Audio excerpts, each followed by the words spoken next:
Buenos nachos, amigos, and welcome to the inaugural episode of Through the Tones. It is a D&D journey adventure guided by an amateur DM, guided mostly by adventure modules. Just adventure, ready-made text, ready-made stuff, with some customization and some working here and there. I'm PD Rave. And I'm the dungeon master. I'm the guy in charge. I'm totally keeping it cool. Here with me is my party that have entrusted me. We've got first playing the Tabaxi Monk, Wind and Summer. We have Daisy. Meow, wow. Yes. We've got playing the halfling bard by the name of Toby Underborough. We've got Brett. I gotta go carry a ring somewhere. Who wants to come with me? Yes. That classic line. Let's take that ring. We've got, taking the form of the human druid, Lucius Zanero. We've got Matt. No, it's all good, man. You know, don't worry about Too it. much good It's berry in fine. your diet, buddy. Yes. It smells like patchouli and it's okay. Yes. No. This is gonna be fun. And playing the half-elf ranger, we've got Drew. He does smell like patchouli, and it's not okay. You're more of a top half elf Yes. today. Yeah. Thank you. Got the ears. We're gonna do Bottom some part's fun, facial. some fun Dungeons and Dragons action. Hopefully it goes well. Again, nervous, excited. My first ever Dungeons and Dragons campaign that I've ever DM'd. So I'm a little nervous. So we're gonna be doing this for the show. It's gonna be like primarily campaign modules, adventure modules. I'm gonna mute and deafen the group so as to not spoil. I mean, not the theme at least. So they're gonna not hear me for a second. I might do that a few times to do like whispers, like you know who does. But I'm gonna say that. For example, for today, the adventure module we're gonna be doing is courtesy of one Dungeon Master Dave. We're going to be doing part one of the Hand of the Eight adventures. It's going to be the Storm of Mega. If you want to check out more stuff from Dungeon Master Dave, you can check it out at patreon.com/DMDave, I believe. It is he does some really cool stuff. We're probably going to be using a lot of his stuff. I'm going to be customizing it a bit with some names because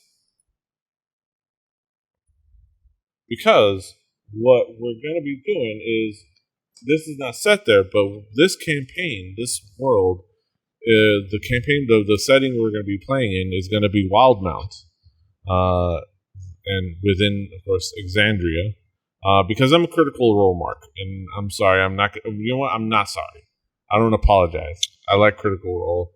I like the settings, and we're going to be playing in that world, and it's going to be fun. So I've massaged a few of the characters and settings in the world, but it's gonna be fun to kind of like see how it works out. Yeah, I've got it at least in digital. I'm excited to get the physical copy of the Explorer's Guide, the wall mount, but I have it digitally, so I've got that worked out. But yes, let's get it popping. Let's get it started. Party. All right, so we have the group. Toby, you've been traveling with your friends for the past few years. You've been gathering these kind of like misfit kids with a little bit of a need for guidance, a need for like adventure, a need for like a little bit of community. Living and working and traveling, adventuring up and down the Menagerie Coast. Of course, you've been going together. You have a little bit more experience than the rest of the group, but you've traveled, you've played, you've been able to make ends meet together, going up and down, traveling in various places in Port de Mali, a little bit in Nicodranas, here and there. Things have been a little bit crazier in the big cities, so you decided to, as a group, to go into a small town by the name of Palma, Flora. A town at the edge of a peninsula that's largely occupied by huge mountain ranges. So it's not a very convenient, not a very great port. It's more of a carryover port. It's more of a place to stop by on the way to Port de Mali. But it is a nice small resort town in the middle of the Menagerie Coast. You've all gathered together. You've all been able to have, be able to get by, been able to work together, been able to scrounge up, working boats, working in the docks, working, playing shows, playing taverns, doing drinking songs. You have your little band. You have, of course, Toby is the bard by trade, so he plays the lute and sings. He's the central focus of most of the performances, but he is, of course, accompanied many times in his performances by Wind and Summer, or Summer for short, on the flute or the pan flute, depending on which shanty you're singing in that particular moment. And Lucius, who's been around a few drum circles, he can percuss as needed. I've led a few drum circles in my day. Yes, and of course, Solero, kind of like the lookout. He's been the guy to be the accompanier, be the makeshift bouncer every once in a while. Be kind of like the guy looking out, making sure there's the sound guy. Making sure that there's no trouble, making sure that they get paid. Not so much the accountant, but just hey, pay us, But making sure things are okay, making sure because he's the observant guy. He's the one that he can spot. He's the one that has been surviving out on his own as a ranger. So you guys have made it into Palma, Flora. You got off a boat, kind of like worked a couple of gigs. You're in Palma, Flora. You're gonna have a little bit of time before anything really happens, working a little bit. So what would you all like to do once you're in Palma, Flora? Would you like to get the lay of the land, find your spots? What are some of the first things anybody wants to do? Where are the people at? I want to go there. Yes. So the people, you have some time to kind of roam around and see the activity. This is by population mostly human. You would clock it about 2/3 or maybe a little bit more human. You see quite a few halflings. Quite a few halflings. They're a huge part of that population. You see quite a few dwarves. You even see tieflings. You even see canids. You see a couple tabaxi. You see this is a very much a melting pot of different.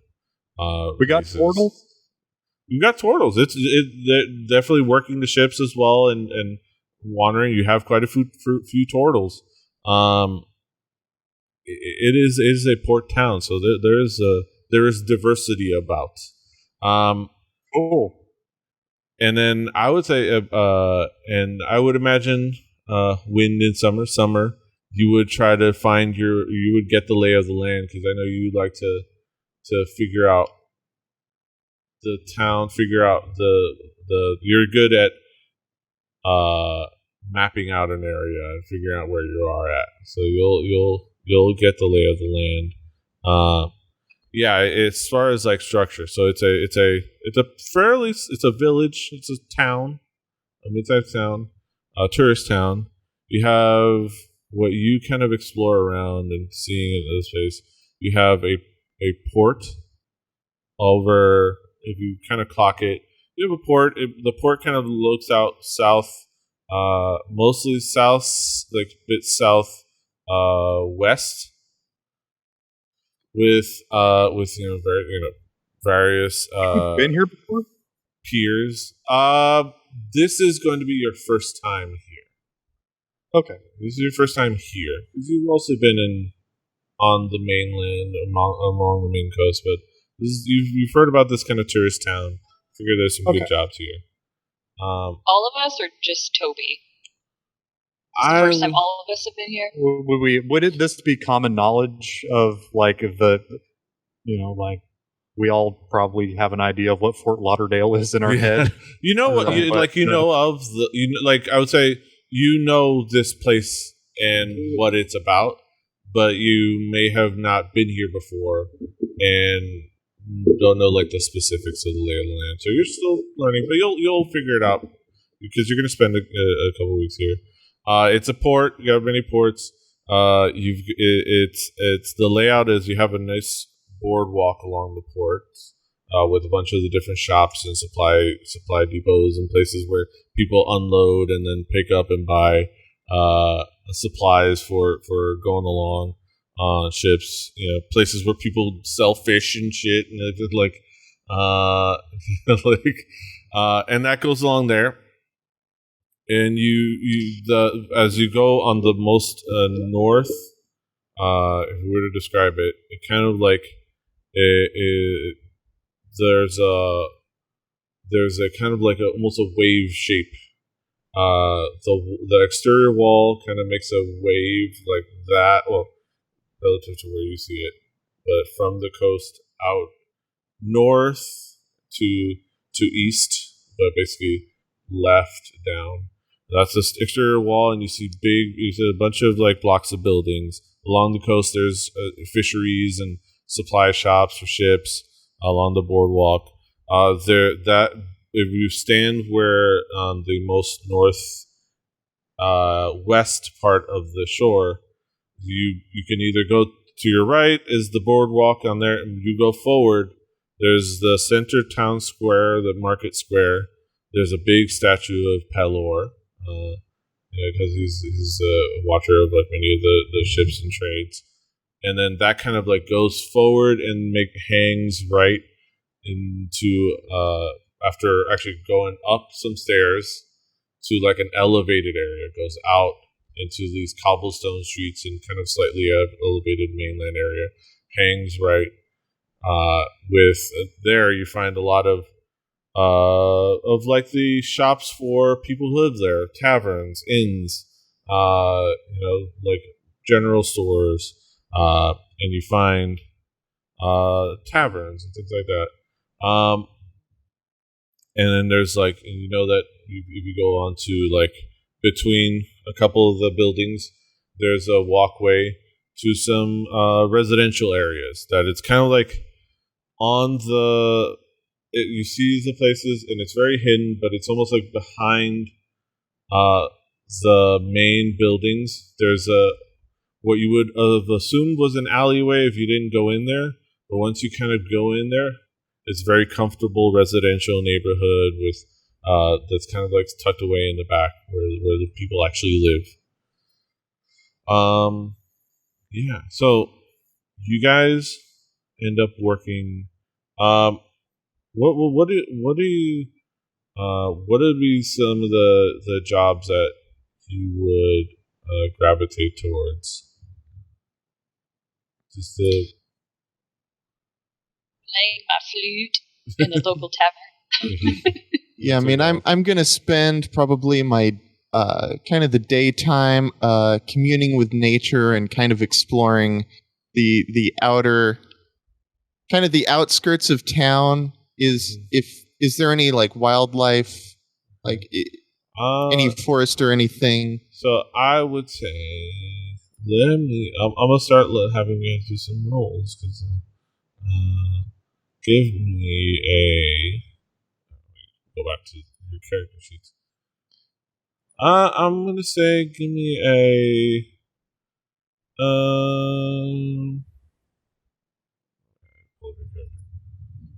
either I would say investigation or nature. Probably nature since you're more. You could talk to some fish. Yeah. Or fish. Okay, let me see if I can remember how to. Yeah, I'm also wondering how. Oh, hey, it's working. I did a thing. 9. Yeah, there's some Excellent. nature. I mean, you don't really get a hit sense. So you kind of have been able to like see the nature, see the wilds. It's a very it's easy to kind of like get the lay of the land. It's very a subtropical area. Okay. It somewhat, but with some like there's wooded areas further along outside. You can see the mountains off in the distance. You get the sense that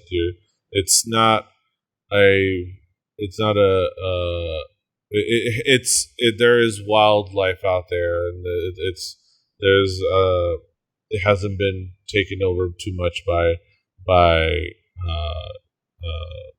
the city or by outgrowth or things like that. So you've got your wooded areas, but there's comfortable places to traverse out there. There's a path that leads up north, north along the peninsula, and if you really want to make that walk, if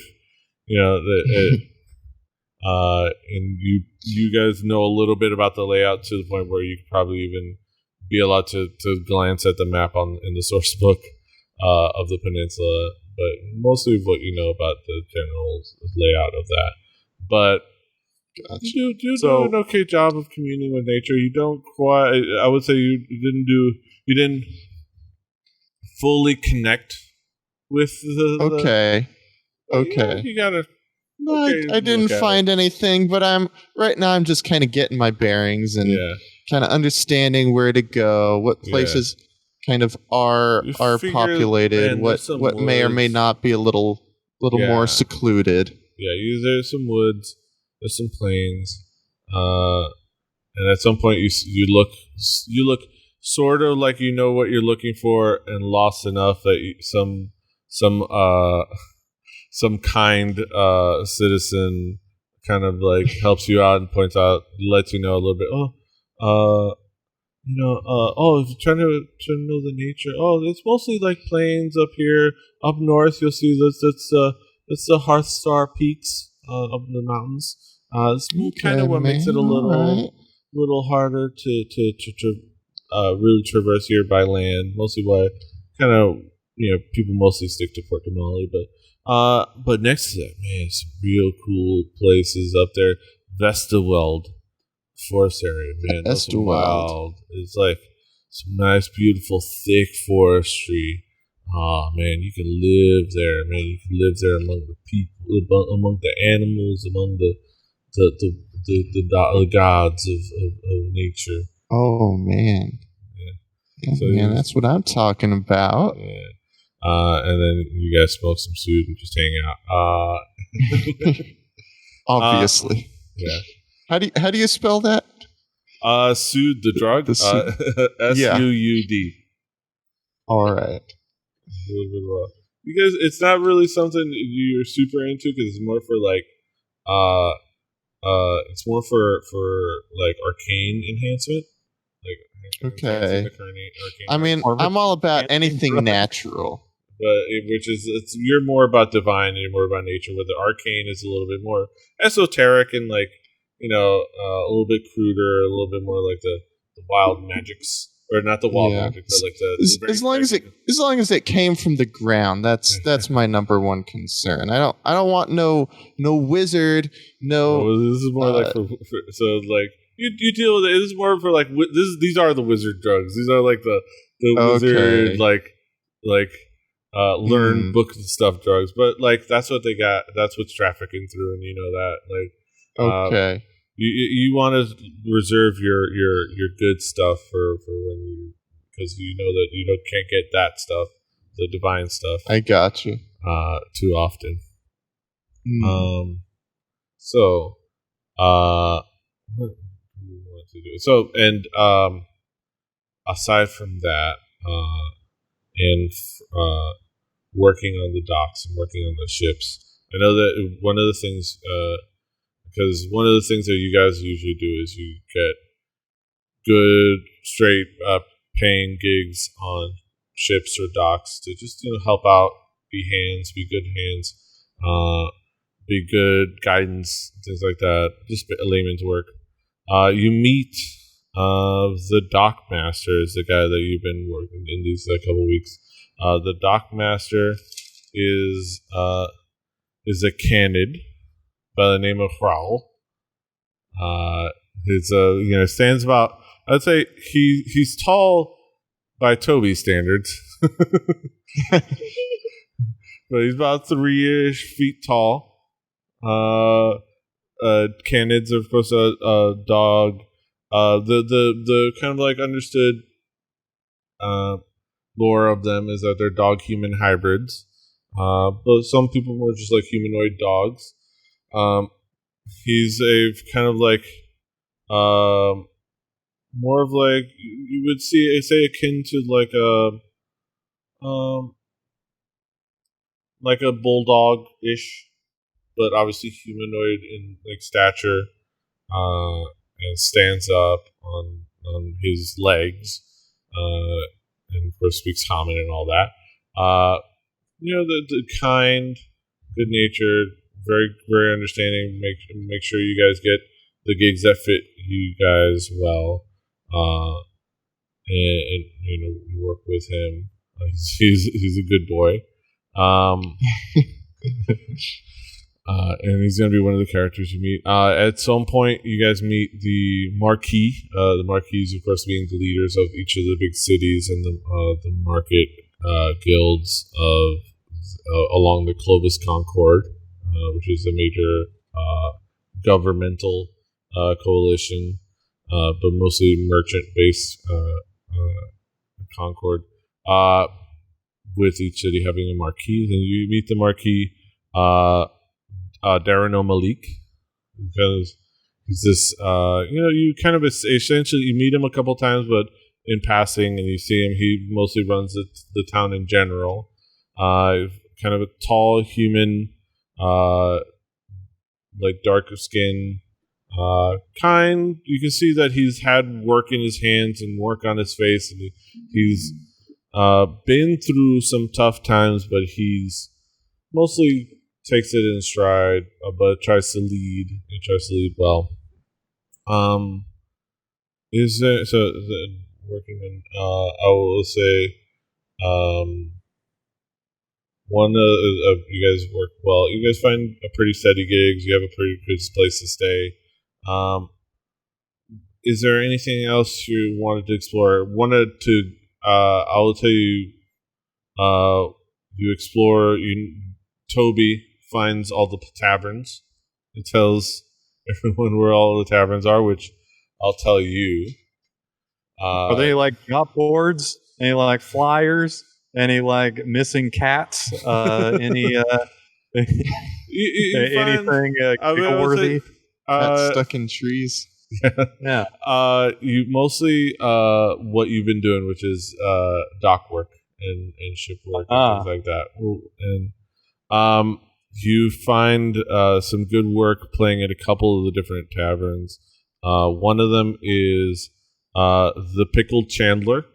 You find that's all the way down to the down before you get to the Palma Flora Isle, which is down to the southwest at the tip as you go down the arc. There's a bridge that goes onto this resort island to a beach. But before you get there, you get the Pickled Chandler, which is the local place. It's the locals hang out there. The locals, workers, hang out there, and it's a kind of like a modest place, a little bit run down, but not really. It's you would assume it would feel more dilapidated than it is, but it's actually pretty comfortable and just good feel place, a comfortable place. And then the most popular, at least by number of visitors, is the Merchant's Respite. You see it. It's a big building. So everything, all the buildings, the stores, the storefronts, have been brick. They're all like the brick layout. It's the coast. They get they're meant to be sturdy, meant to deal with like winds and storm fronts. So you get sturdy bricks. This place, it's 3 stories tall, and it's pretty big for like a tavern. But you kind of get the sense. Let's see. Somebody give me. Let me see who would be best. Give me a history check. Maybe Toby. Probably not me. So is that just in a straight intelligence check because you're not proficient.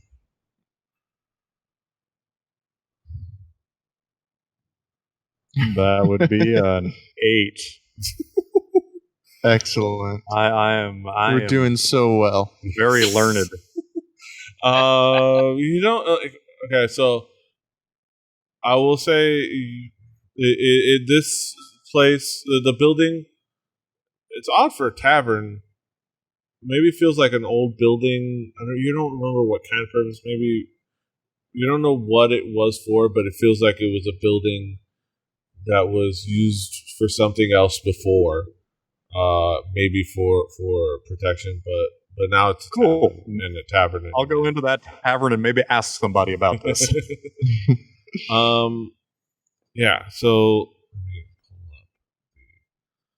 up. So let you guys.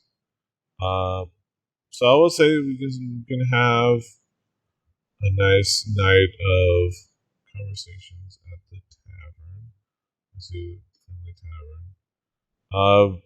Do you guys? Would you say you guys preferred the Merchant's Respite or the Pickled Chandler, or do you kind of I would imagine that if I'm wanting to go to a place where I can try and do my music for food and for gratis, I don't know, to get information, I would go to the place where the people with money tend to hang out. Yeah.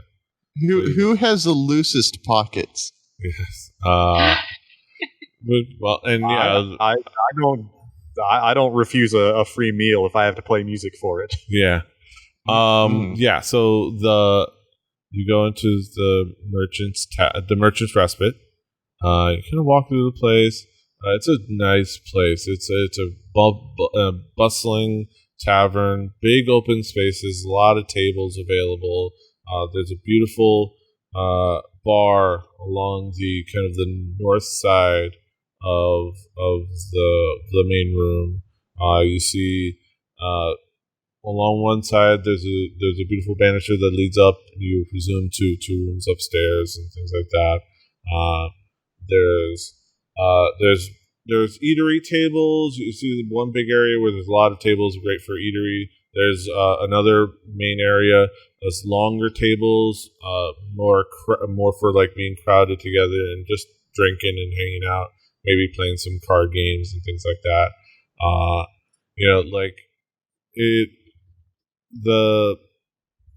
You see a lot of people, a lot of humans, a lot of halflings and dwarves. Like you see around town. You definitely see a lot of merchants. You see a lot of people that are in from out of town.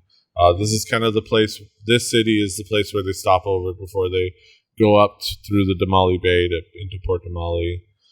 So presumably, you walk into. Do you belly up to the bar? Do you wander around a little bit? I want to belly up to the bar and, in the most conspicuous way possible, take my loot off of my back and set it down on a table, crank my little ass up with the bar stool that's fitted for my type. I was going to say... I want to start having conversation with the bartender because I'm confused about this place. Yeah.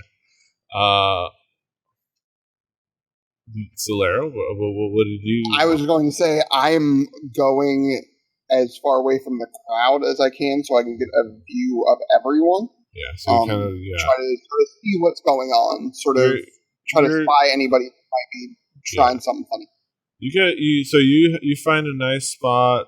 Luckily, right as you go in, a medium-sized group kind of like leaves and frees up a booth over to the, I would say, from the right of the entrance all the way to the wall, a little bit to the back. You got this booth that you can pretty much see the lay of the land, and you got it to kind of like you secured it to yourself.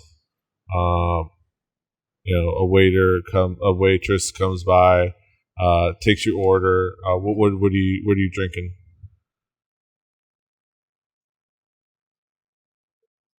Just like a water. Okay. You kind of like, sure. Any food with that, sir? Not tonight. Okay. She kind of like walks off a little bit, like, okay. Like walks off. Big tip coming her way.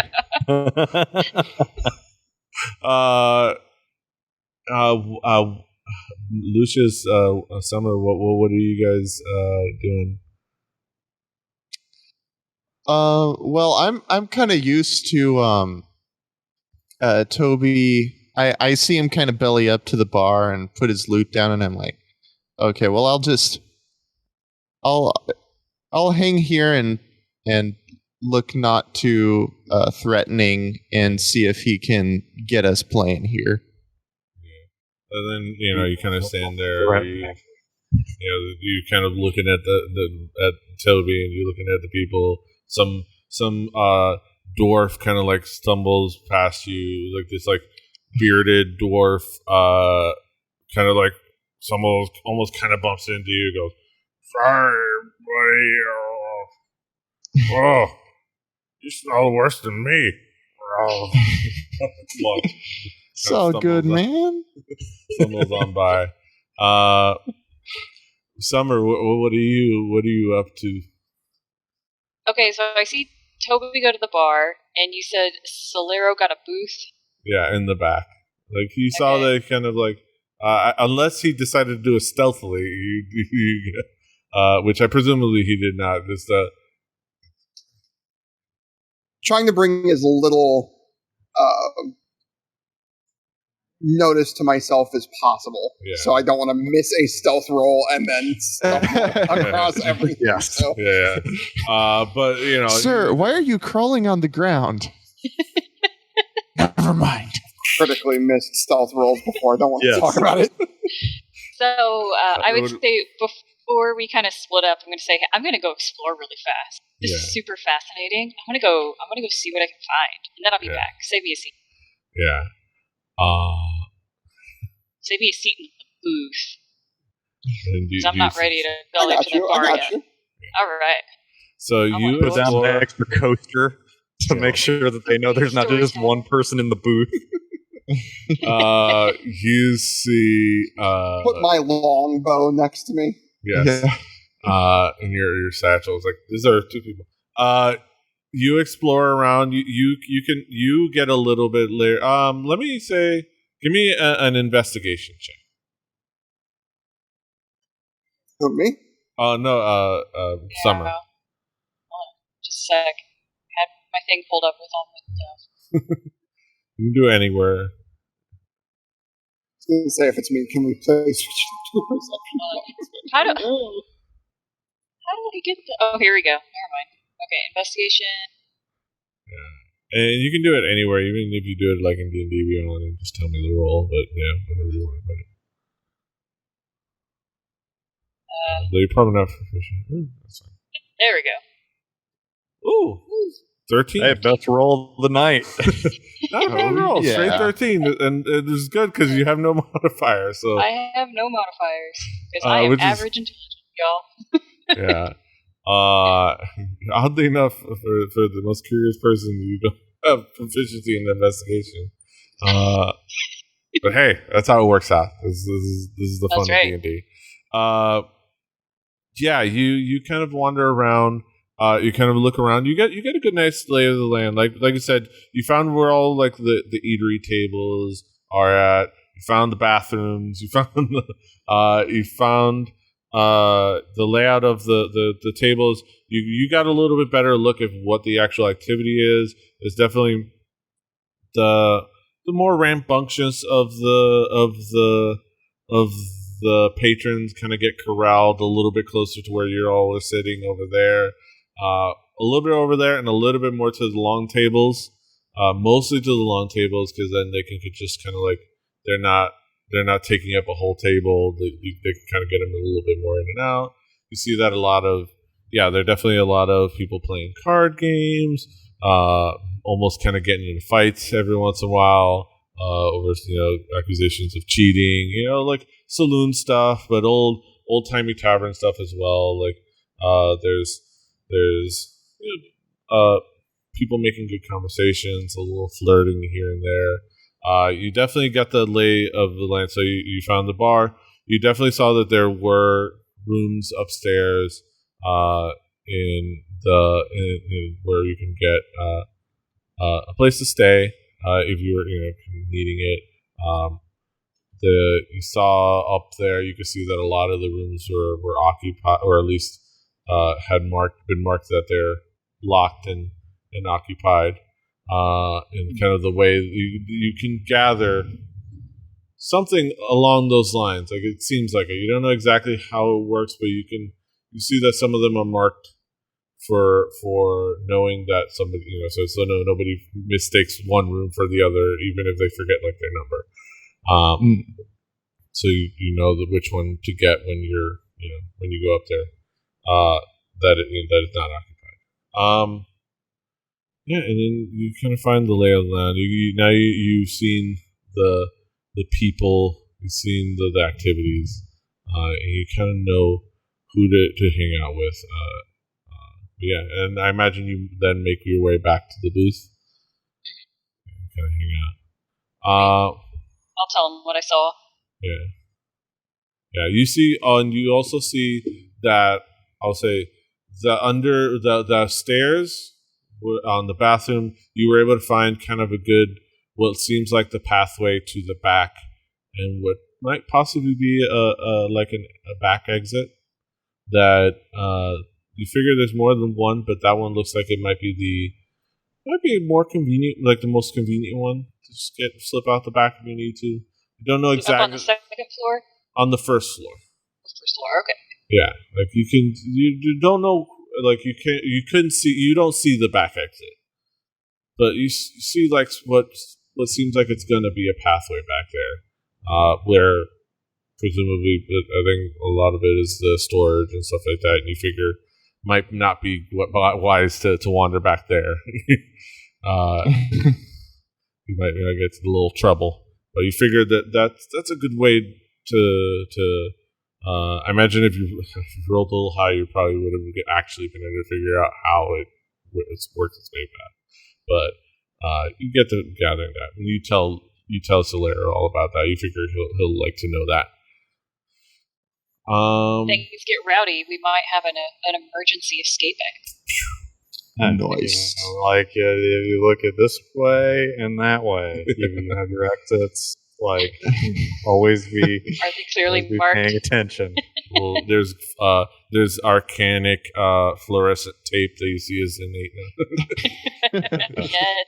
I wish I still had my seatbelt buckle guitar strap. Yes.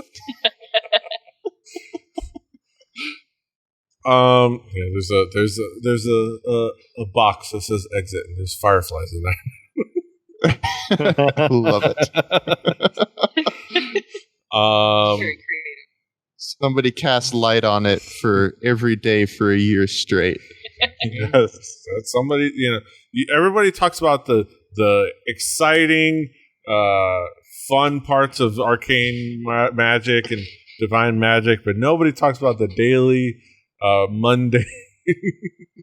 The daily grind of magic, the plumber magic, the guy that's out there unclogging drains with his arcane like wizardry. Who's gonna cast air conditioning in this tavern? Right. Move air, like control water, gust. I'm Mike Rowenstock, and this is Dirty Magic. Casting grease onto everybody's frying pans in the kitchen, like the important stuff. Exactly. So Toby, you belly up to the bar. You kind of you sit there. You crank down because as we've discovered in Menagerie Coast, there's a lot of halflings and dwarves, a lot of people that are of different heights and different height needs, so that everything is accommodating. And Summer, you saw that the stairs can easily be traversed by anybody of any foot length. Like you could double step, and then Toby could just walk normal, he wouldn't struggle at all. And you can crank down your seat, and you crank it back up. And of course, you sit down before you crank it up because you like to do that thing where you kind of slowly emerge. Nice. And then the bartender you see the bartender. You see a very, very handsome woman. A female half elf, working the bar, very tight ponytail, kind of green, a green. Well, it's dark, it's black, but you can almost see there's a green to it, it's there, it's something to that. It's not green, but it's like space gray, but for green. Okay. Okay. No, I'm with you now. And it's space green. Yeah.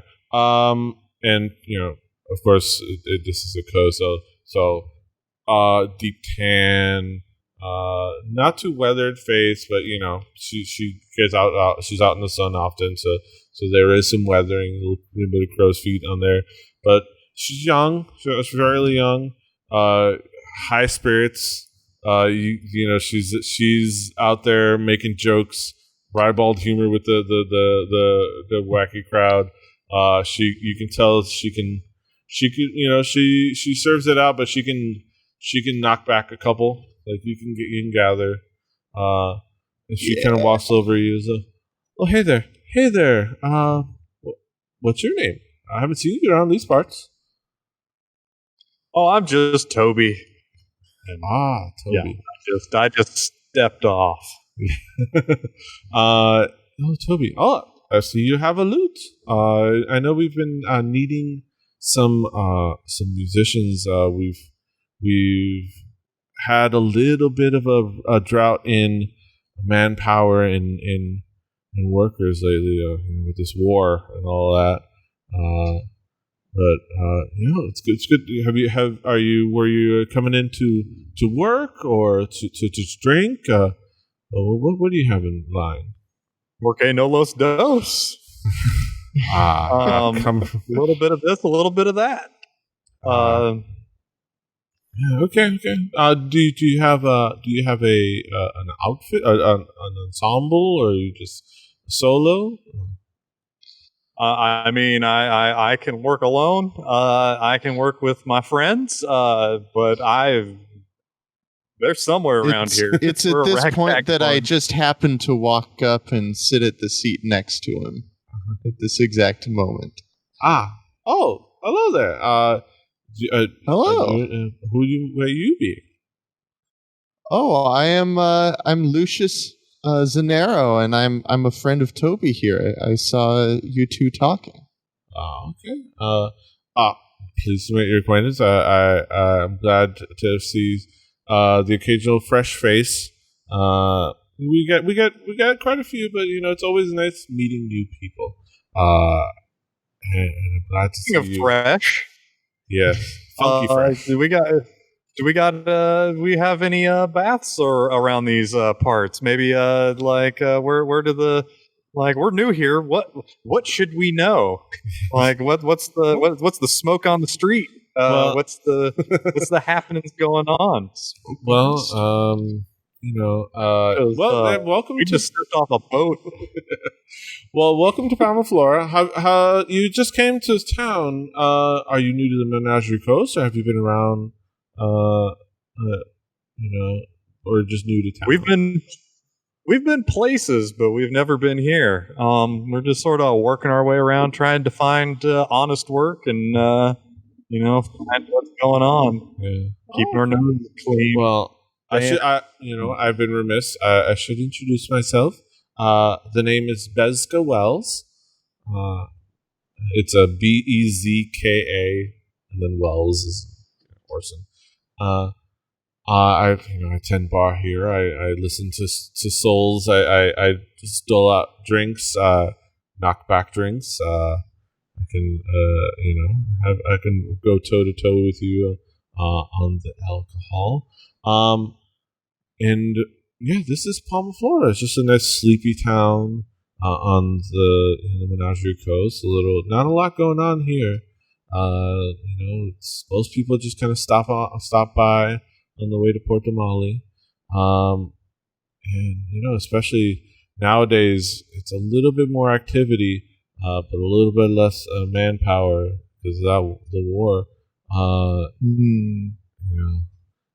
war. I would assume I know all about this war.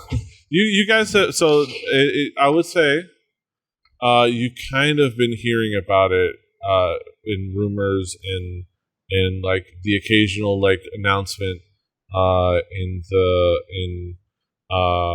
a town crier, But you guys are mostly on boats, and I will say that the war going on right now is between the Dwendalian Empire and the Kryn Dynasty. That the Dwendalian Empire is the big human empire that's you're close to the border of. It's just a bit more inland. It is, they're the big human empire. It's mostly human and with other races mixed in. And Kryn Dynasty, mostly through hearsay. Of them, and there's writings of them for those that are a little bit more studious. But that they are a nation and a dynasty of darker beings. That it's many of the governments are primarily Drow, and there are other of similarly, you get orcs, giants. You get that there's rumors of there's just goblins just live in the street, live in the towns. Goblinkin, kobolds will make their ways in different towns. A lot of hearsay about being an evil dynasty of demon spawn and demon children and demon races, but a lot of that comes, you are aware that a lot of that is filtered through the Dwendalian Empire's hearsay. So a lot of that is from you hear that from the people they're in war with. So it's all propaganda. I don't trust that stuff, man. I don't know. One time I saw a kobold gonna tell you the truth. He could play a mean cajon. Yeah. He seemed all right, man. Those are great drums, man. You can sit down while you play them. Yeah, no, that's two of my favorite things. Yeah, sitting down and playing music. Yeah. So that's what you kind of know a little bit about the war. And what's going on. So we're not completely walking in blind to war. Yeah. But you don't know a lot of the details, but nobody knows a lot of the details. This is because it's all happening over there. If there's the Dwindling part, and then there's the borders beyond that, and that's where it's mostly happening. But it's affecting things here. We get a lot of Empire work and a lot of Empire traffic here. It's a little uncomfortable for some because we have people that worship a few more gods than those folk are comfortable with. But luckily they're understanding that they are not on their own turf, so they don't start any trouble. But there's a lot of but other than that, it's not a lot of that goes on in this town. We like our fishing, we like our swimming. We're a good resort town. The island down a little bit the southeast is a beautiful beachside view. You should check it out. A lot of tourists out there, but it's still a beautiful sight. We're so excited. I don't mind tourists. Tourists pay well. Yeah. Yeah. How tight are their pocketbooks? They're a little when the tourists and they're not from big cities. There's a few of them, but you'll find the big money is probably going to be with the merchants. They're about to they're coming through here, about to unload their wares, about to get a big payday out in Port Damali. So they're prone to celebrate early and throw a few coins around, and like they're about to make to hear, man. A person about to get their payday.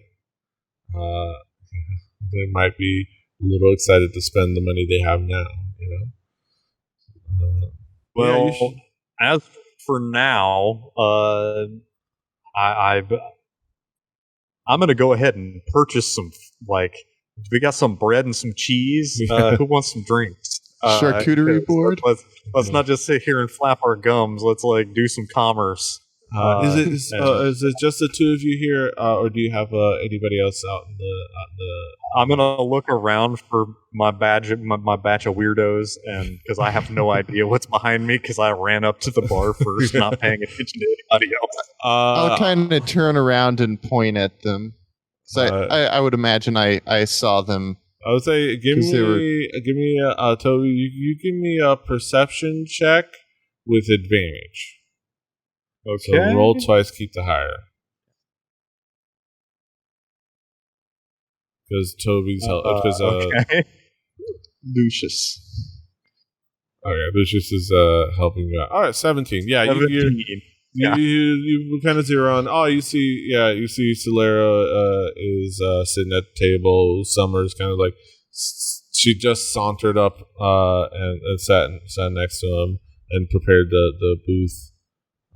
So you know where they're at. You would be able to point them out. Yeah, well, those are I got some friends over sitting in a booth. I don't know how you split your tip around these parts, but I'll go ahead and I'll cover whatever they got. Okay, so food and ales, I presume. Whatever they're drinking, I'll take them. Yeah. You got anything that's a little less boozy, a little more flavorful? Yeah. We've got. Let's see. We've got. Let me do a little bit of looking things up because Palma coladas. Yeah. There is a cocktail. A root beer float. There is a cocktail. So they do your classic ales. We have our ales, and we have what is it called? I suppose we're island, we're coastal, tropical. There was a popular cocktail that Oh yeah, there is the Palma Flora. Is a kind of like a fruity, it's a popular cocktail. There's always a nice bag of ale for your needs, or there's the Palma Flora. I'm going to pull my pipe out and be like, this is the vice that I choose, but my other vices include cheese bread and cuts of meat. So if we can have some of those, and whatever the other folks decide they want, I'll take care of it tonight. Yeah. All right. So I will. I'll have a Palma Flora. Yeah. So that sounds pretty good. So all right, so a couple Palma Floras.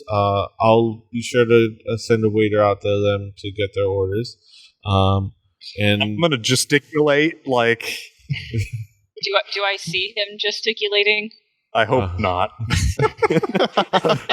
Make a perception check.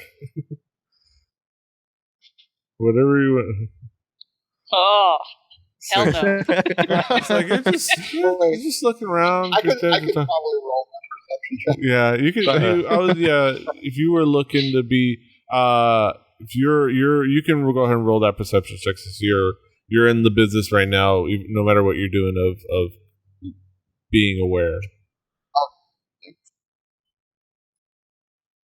Oh wait, did it not put it in the chat? I have no idea how I'm doing this app. Yeah, you click the modifier. Yeah. I don't know. You click the modifier. You can also do it in a couple places. Or if you have a D20 rolling around, you can hanging around. You can just do it in person. Okay, hold on.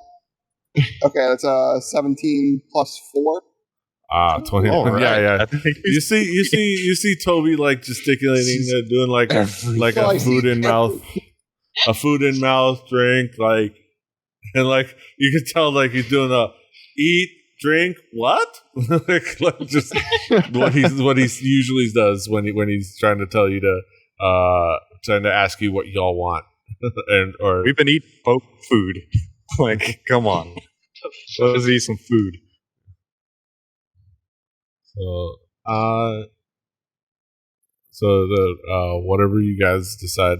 But I will say that the waiter does come back around, sees the two of you, and says, your friend has said that he's taking care of your meal and drinks. So what do you two would like to have to eat and drink for this evening? We've got meats and cheeses. We've got stews. We've got some great tropical fruit plates. We've also got classic ales, beers, and we have our signature Palma Flora. I'll try one of those Palma Floras. Oh. What now that kind someone of else is paying. Plate would be great. Palma Flora. Also, now he's eating. Okay. Yeah. What kind of meats are on the menu tonight? We've got nice cuts of boar. We got nice cuts of boar and some good beef that we imported in from Portamali. We've also got plenty of different types of fish. I'd love to tell you what kind, but it's just fish. Oh, I think I'm full of fish. You know, that boar sounds really nice. And do you happen to have any milk? That would really quench my thirst right now. I can get you some milk. We do have a couple of milking cows in town, so we do have nice fresh milk, unpasteurized. Thank you. We got the raw milk. Oh yeah, unhomogenized. Yes, unhomogenized.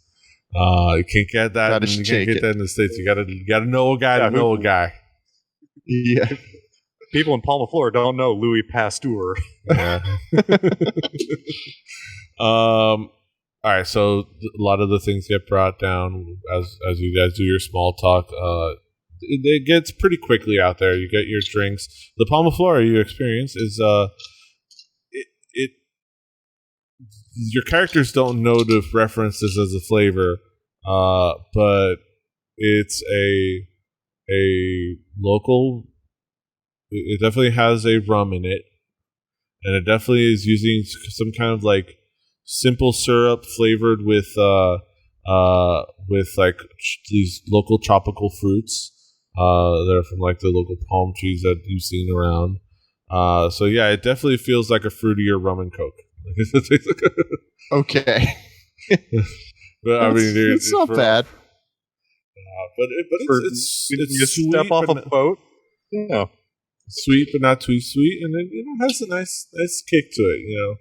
It's a Cuba Libre, but with a little bit more fruitiness.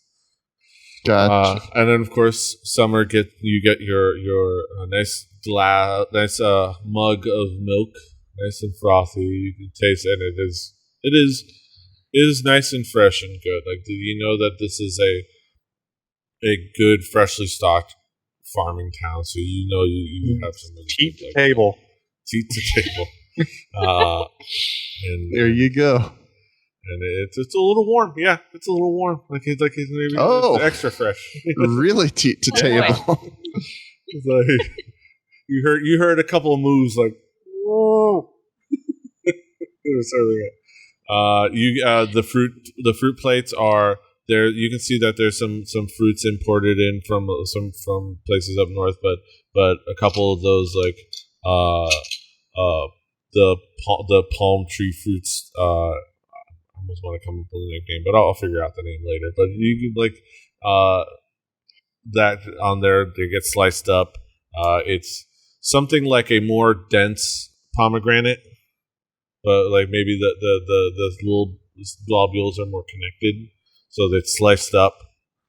So somewhere between a pomegranate and an orange, like in like its compactness. But it's sliced up with some bananas and some other fruits there. And of course, it's those that went with meats and fishes. You get some nicer boars, and you get some nice hams. It's just sliced and cuts, and the cheese is it's you got the milk, so the cheese is That's quality. Right. So and then you get it from your like car hands, and then you were continuing small talk. Beska is like,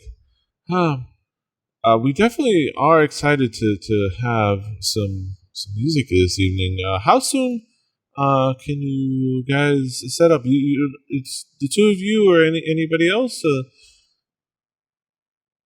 We all can probably do our part. I'm sure as soon as we get done filling our bellies, we'd be more than happy. We're not looking to rob anyone blind for entertainment, but we could sort of negotiate a few things. I know my friends are a little thirsty. Man, you're out on the water. It's all fish and whatever rainwater or yeah. I've been out there. Watered down a rum. I've been out there myself. I know. My family's all sailors. So we are attuned to that life. It is fulfilling in a way, but it is taxing. It's always there, but we're very happy to have something different. A little solid ground. we appreciate a little solid ground under your furry feet, little one. I imagine you enjoy it very much. I don't skip a meal. All right. So I would say for the whole group or whoever many of you're performing, I would for a nice performance for until kind of like we stop serving. I would be happy to provide the group 20 gold for the evening. So to share amongst yourselves and whatever tips you get from sold. You know what? Don't worry. I'm already playing my lute. Don't worry about the food and the drinks. We'll take care of your drinks as long as you can continue playing. Not a problem. I'm tuning my lute as we speak. We've had some players come in and drink themselves out of a job. But as long as you keep playing. Yeah, man, I like to keep that stuff on the back end, Yeah, nobody. Like I assumed that I'm having this conversation, selling the work of other people who aren't in this conversation, and agreeing them to play music. Yeah, And then you mentioned, you would mention that you have you're a trio, and you take care of the lute and singing, and you see a few shanties, a few tales. You're willing to take requests. My repertoire is long enough to make it through the night. So you finish up your meals and drinks, and you would set up your play. You set up, somebody guides you up to find you like the stage area, which is a little bit. Hey, Summer, guess what? I just hired you. Oh, good. Excellent. Yeah, I like to stay busy. Yeah, so you find that they stage you out in a nice spot. It's to the left of the bar, and you ever see like it's a nice clearing they were able to make that you can set up. Lucius has a little area where you can set up his drums. You have a nice. I imagine you play the lute sitting down or standing up? A little bit of both. But mostly sitting down. I call this one "Dew of the Donkey." Yeah. You see, they set you up a nice halfling height stool, plain stool. Oh yeah. They know to pull. I'm gonna cross my legs, stick my furry foot up. Yeah. Get to loot. Yeah. And then you guys play. This is gonna be fun. Give me a performance check with advantage. Everybody? Toby. Oh, okay. Performance is my charisma plus. It's a plus 4. Would. Yeah, I want to 10. Oh my god! Oh, with advantage. Sorry. So roll it again. Which I would have said. Hey, 12. Gosh. For this crowd, a 12 is fine. For drunks. I'm not playing in a room full of other bards, so yeah, no, you're not at BardCon trying to like trying to sell your wares. You're trying to you're doing networking. This is where they're drunk and they're just there for a good time. You kind of are able to pretty much lead them along. They enjoy your songs. You play you play a few different ballads, a few shanties. You kind of bounce back and forth, play some slower stuff, play some bangers. Some sing-alongs. You get some hecklers here and there. But mostly they get a good stink eye from Solero and they shut up. Okay. I don't have to mock them. Yeah. To pain, and then you get some random requests you don't understand. You can say, "Play Ruby of the Sea." It's like you're like, what? It's like it's the one that goes, "Ruby of the Sea is the best lay ever." It's just like, you trying to pack that in the back. You've heard that one before. It's kind of that's the Freebird of the Menagerie Coast. Mm-hmm. But see, with Ruby of the Sea, you can't say, "I've got a free bird for you." Yeah. I was just Googling birds in D&D to try to figure out a free something. Right? Yeah. It's like the Ruby of the Sea, of course, is the kind of a pretty famous performer. For performer circles, sure. She is a performer in Nicodranus, really popular among tourists and visitors and locals. Beautiful tiefling woman that is known throughout the lands because she is a performer and she is also a courtesan. So yeah, I tend to prefer Tortle hurdy-gurdy songs or yeah. And you play a few of those. You play some good sing-along songs. The crowd joins in.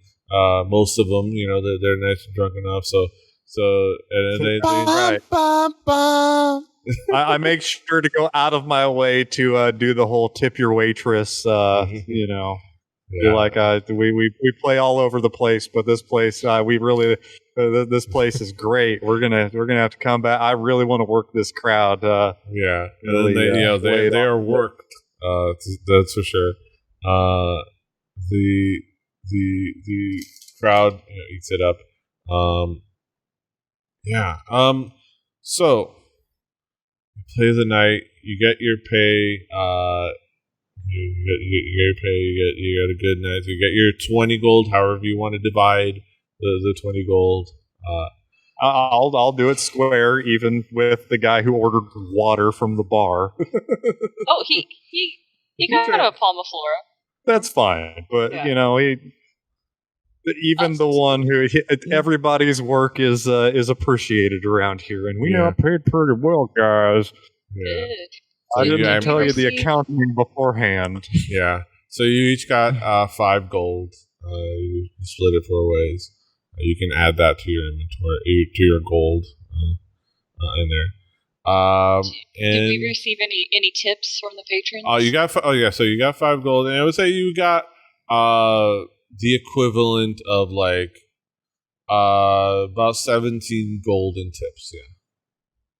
Okay, so we I'm gonna probably you put it together. It was all in like silver pieces and like maybe a couple copper pieces, but maybe 1 or 2 gold. You know how like in a tip jar you get about like 120, and then you get a bunch of like a few 5s and a bunch of singles. Yeah, it was like that. Like Canadian quarter, like like that's cool. You found a Jorhasian silver piece, and it's like, how the hell did this get all the way over here? You found one from Taldori, like, and it's like legal tender.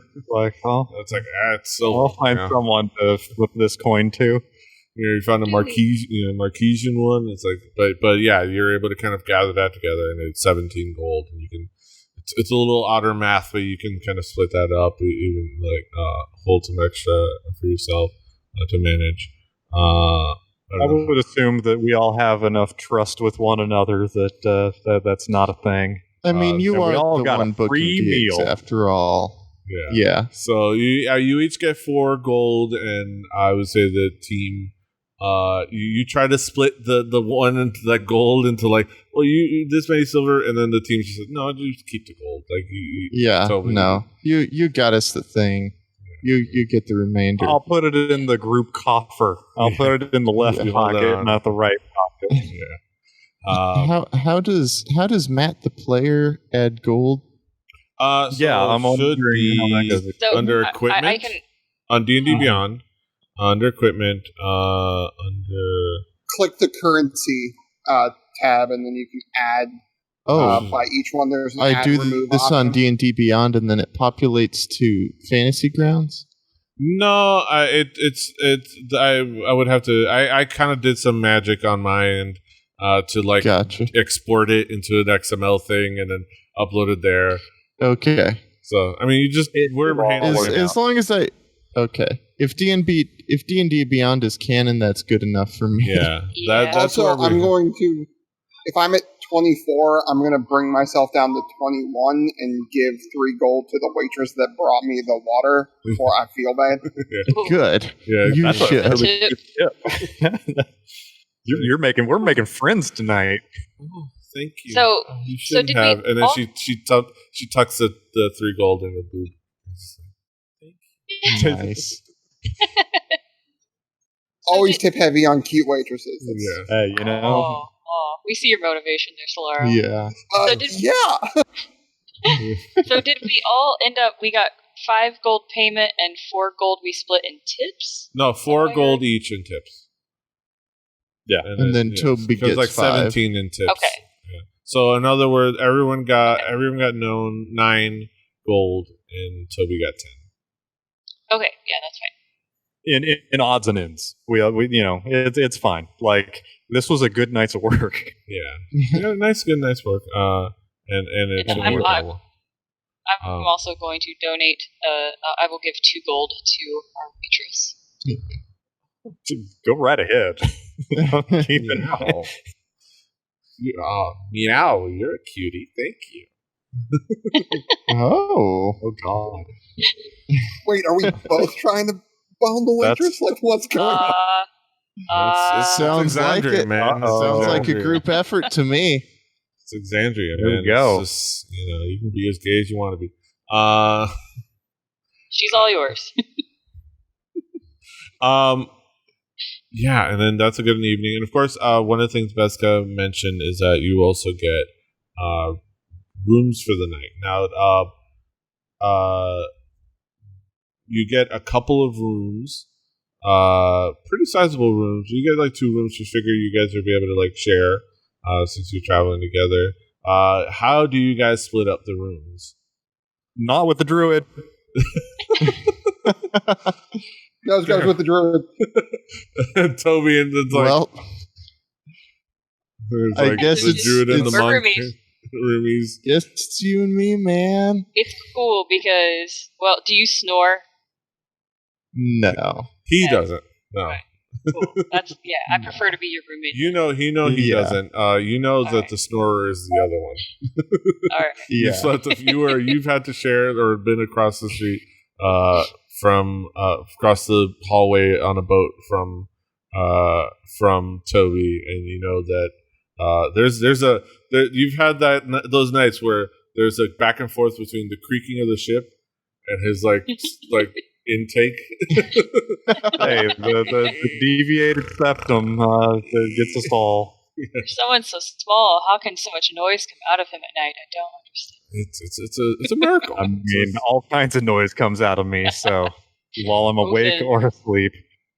All that cheese you eat. Yeah. And all the pipe smoke. Yeah. All right. And then do you guys just settle in for the night? Do you guys discuss anything? I could use a bath. Yeah. If So there's bathery. It's on the 3rd floor. There's a bathery. Sweet. It's a long way to carry water. I love it. give me the fancy it's a little shit. bit like they store it up there, but it's a nice comfy place up there. It's for you know that they let you know that it's normally let's say 5 silver pieces for a wash, but tonight you're taken care of because you guys played. But normally in the future it'll be 5 silver pieces. You find that out information. Can I double check the room to see if there's like any weird funny business going on here? So like give me if I see or perceive anything. Investigation. Dang it, investigation. I feel like we just did some funny business because we're getting a lot of money and free food in the bath. Yeah. That's sort of why I'm worried about all this. I'm gonna hold that up to the camera so that I'm not lying here. Well, I crit. Nice.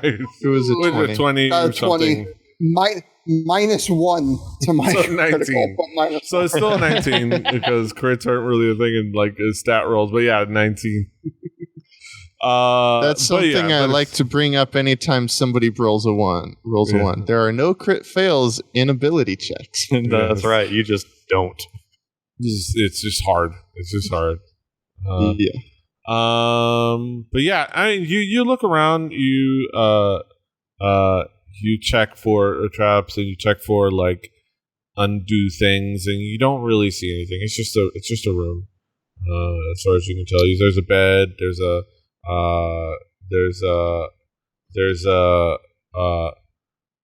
There's a seating area. There's a fainting couch. There's a nice window.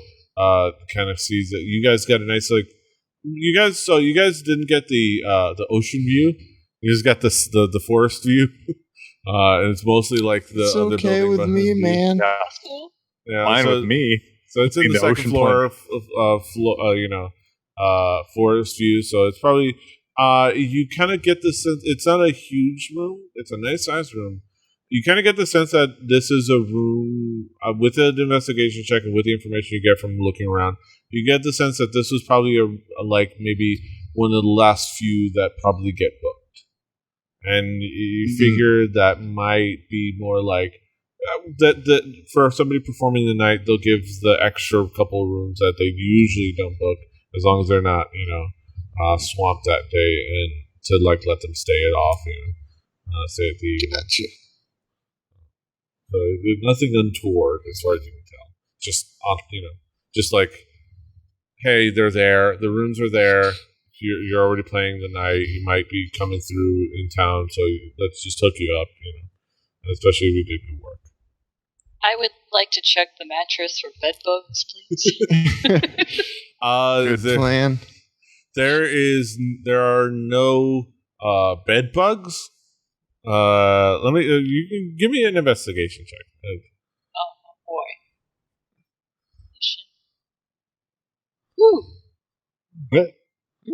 17. Nice. 17 right here. You don't see any. You don't see any bed bugs. There's like a couple ants that kind of crawl around, but just like no more than usual. There's. But mostly it feels clean. Like the sheets are clean. Everything's comfy.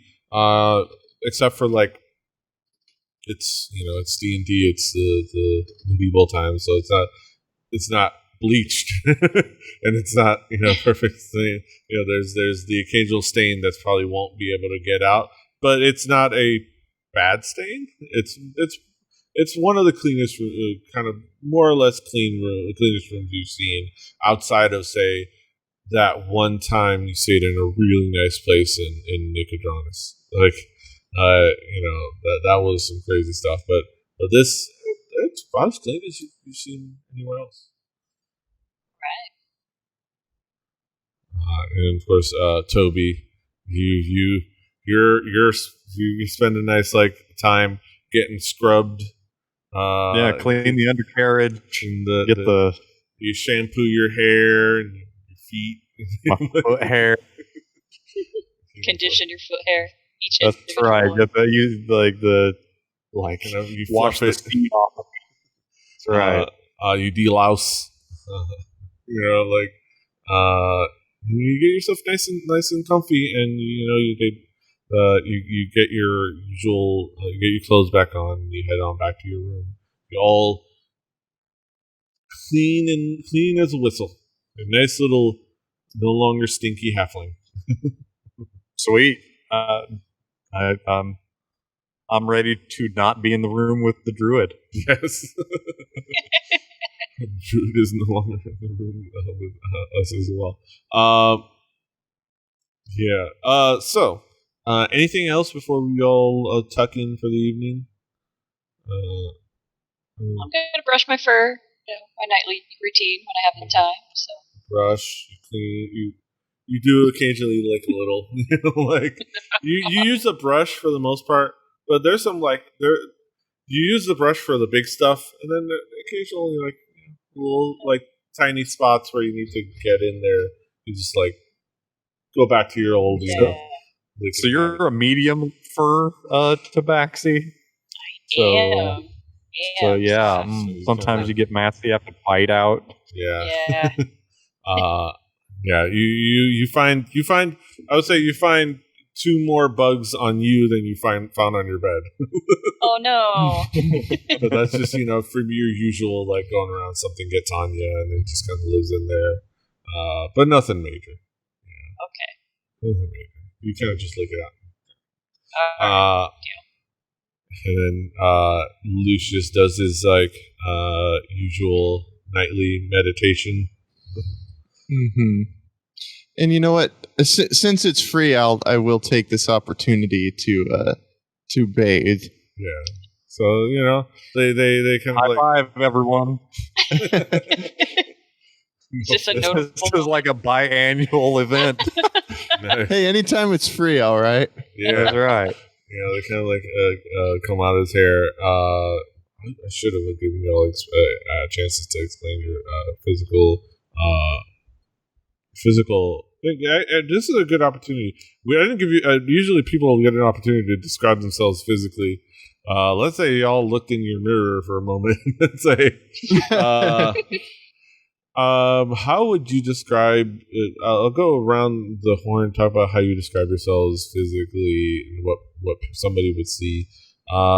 Summer, how would you describe how Wind and Summer looks? So Wind and Summer is 6 feet tall, and she has a slim, athletic build for a tabaxi. She has a golden red fur with a mackerel tabby pattern. You can imagine kind of like a Garfield cat. Yeah. Her fur is soft and kind of short, but it's longer around her neck and her tail.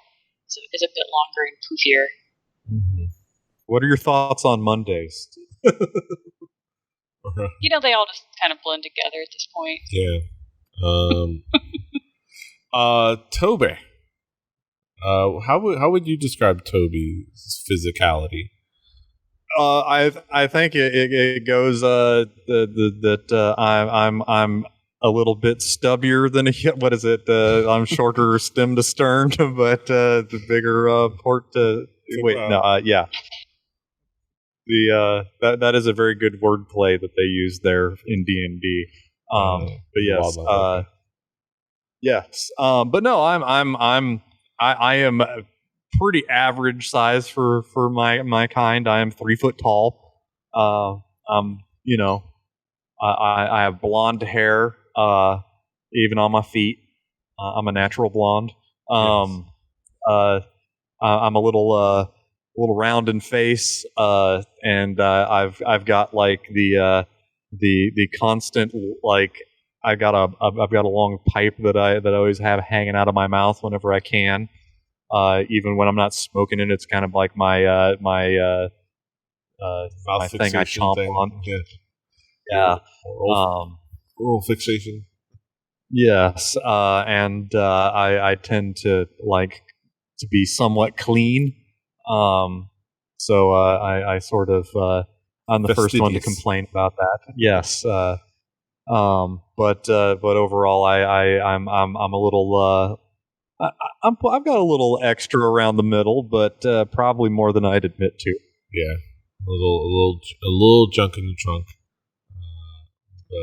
My fingers aren't completely large. I can still fret my lute properly, but I'm not like Homer when he's trying to hit the phone and he's hitting multiple buttons on the telephone. You're not full on sausage fingers. That's right. You're just regular stubbiness for a smoky fingers. That's right. Yeah. Would you say it's platinum blonde or dirty blonde? Oh, I am when the sunlight hits, I can I have the people ask me if it's natural all the time. Yes. I've got like the highlights in it. I was just I crawled out of the hole with this. Yeah. Crawled out of the hobby hole with this. Yes. Also, I think the Monday of Exandria is Mirison. So Wind and Summer hates Mirison. Yes. Lucius, how would you describe Lucius? Well, I'm about 5'10", so about average, maybe a little taller. Kind of tan skin. I spend a lot of time out in the sun. Kind of pretty long blonde hair as well, but it's more of a dirty blonde. And it's mostly comes from the sun just bleaching it, kind of. And on the scrawny side, not like, not to the point of, oh man, give that poor man something to eat. Allman Brothers, but scrawny. Like shaggy. You need to have a Great Dane hanging out with you, right? So not quite that much, but getting there. Solero, how would you describe Solero, the strong silent type? So Solero would be about 5'6", about 130 pounds. So not super waist slender, but also not like super ripped or anything crazy like that. Also, bright emerald green eyes are sort of the one thing. The unnatural green is sort of that, in a slight point to his ears, is what it's what the ladies like. Allows himself to sort of point towards the elven heritage that he has. Otherwise, he keeps a short beard to hide sort of the more oval shape to his face, to sort of more blend in a little bit to his surroundings when he does have to deal with humans. There's those features. Toby has good teeth. I'm going to say that. Toby has good teeth. Good teeth for the world. Yeah, good teeth. Those are important. I got to have good teeth if I'm going to be eating. Yeah, you wash out. Those are tools. You find the tools to clean out your teeth. Yeah. We're all young. We're all relatively 30. So you can fuck your teeth up in 30 years. Yeah. You're all in your 20s, maybe 30 at most, I think. Yeah, around that age. Oliver Burton has fucked up teeth by the time they're 23. It's fine. Yeah. All right. Then you all tuck in for the evening. Kind of go to bed. I'm gonna let me see if I can do it too. Well, this certainly isn't ominous. I'm gonna do this to you, baby. Everybody but Matt, Def, and me. Wait, where? I have to remember we're using 8 different pieces. Discord. You and Def. Here we go. Hold on, I'm working on it. And I can see that. Okay. So as you, Lucius, drift off to sleep, you find yourself within your dream in a kind of unfamiliar but familiar Wilden area. There's plains, so kind of off into your peripheral. There's some woods. They're not familiar. The trees aren't familiar, but they're not strange to you. You've never seen them before, but they don't feel strange or out of place, and you don't feel like you don't belong here. Okay. Yeah, and then you it's kind of returning to a home that I've never been to. Yeah, kind of almost kind of like that. And you kind of you're standing there. You feel kind of a wind wash over you. You feel more wind increasing.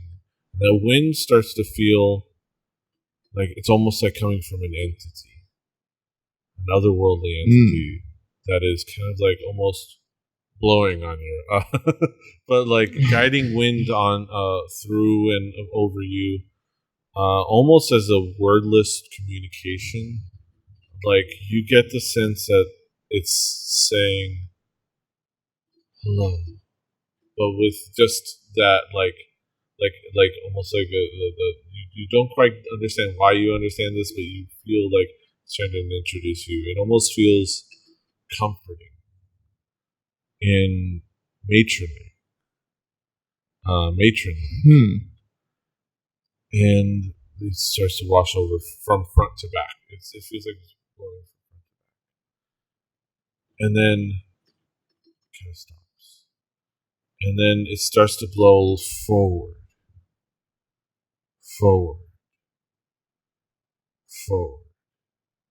It's he almost wants you to go forth to something.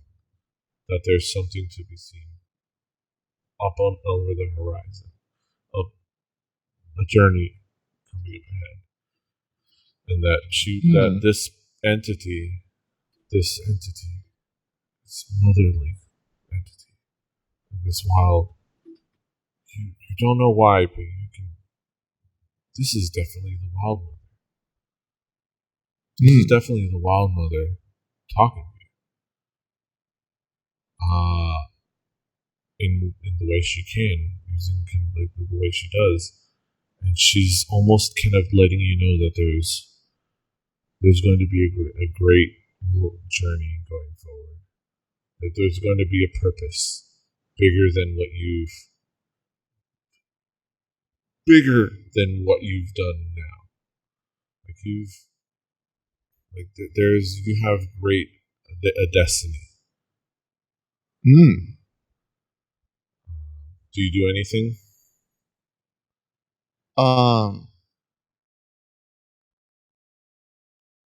So it's starting to blow from behind me forward.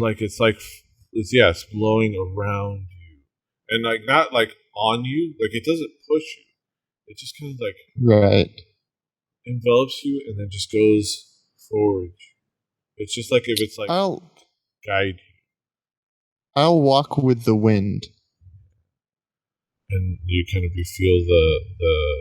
there's an approval, and you see overhead.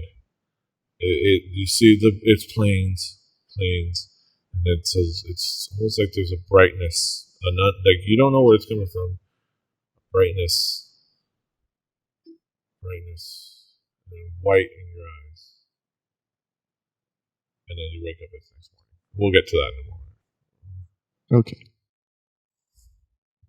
Okay. Interesting. So everybody can come back now.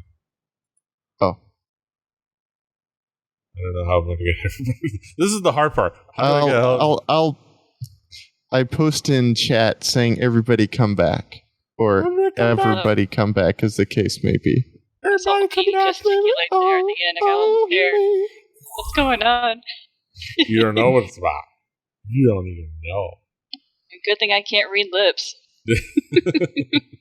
Plus on my monitor, your video feed is about 1 inch by 1 inch. Yeah. All right. I just came back. I missed out on everything. I saw a dog.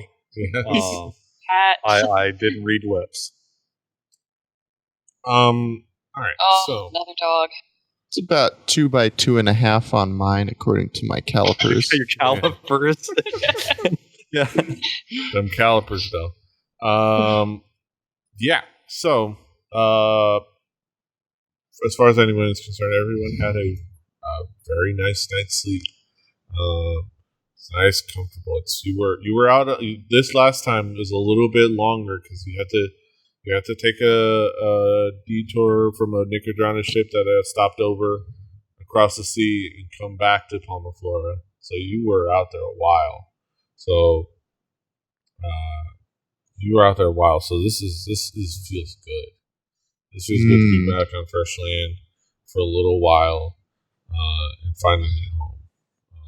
Feel the ground stationary under my feet and under my back. Yeah.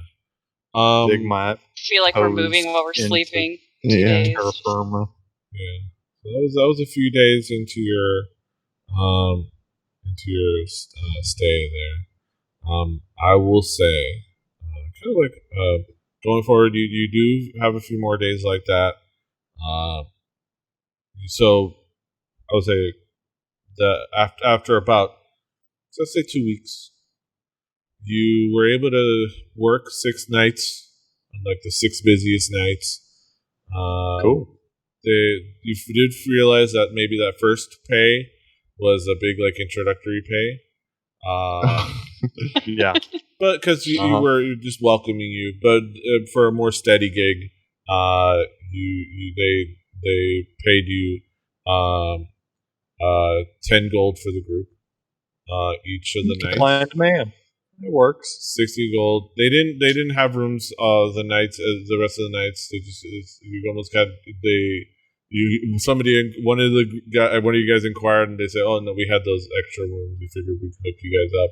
But the rest of the nights, you kind of found your own housing. So 60 gold for the 2 weeks. A nice, like, comfortable place in another inn. Okay.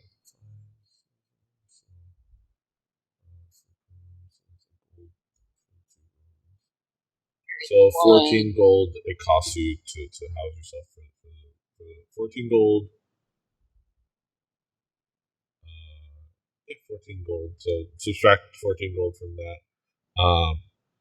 And total? From the 60. So 60 minus 14.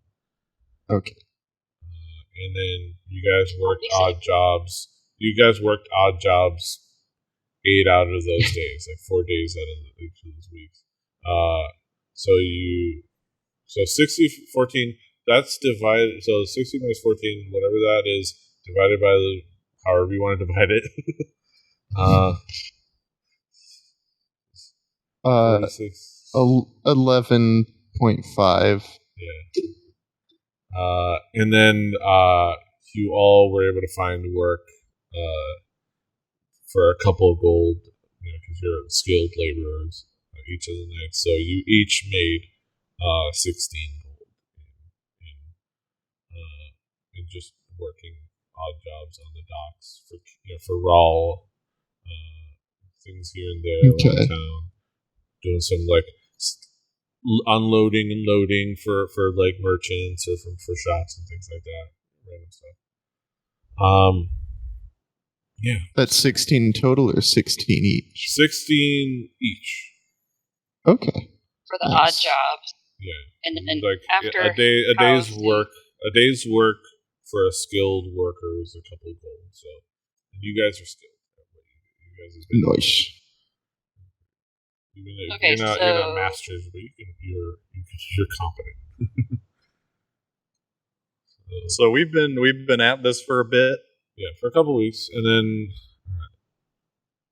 we get to one. And go back to we had 60 gold we earned performances. Yes. Minus 14 for lodging for all 4 of us. Yeah. So that would leave us with 46. And then you divide that by 4. So 11 gold and 5 silver plus 16 gold for the other work. Okay, so how many performances did we do? I would say 6. Usually you did mostly like the 3 most busiest of any week. Accounting. Yeah. Okay. So I'm gonna take money. I'm gonna take 8 of that gold because money doesn't really mean too much to me. Yeah, my wallet's getting fat. That'll leave 38 in the pool for you 3 to decide.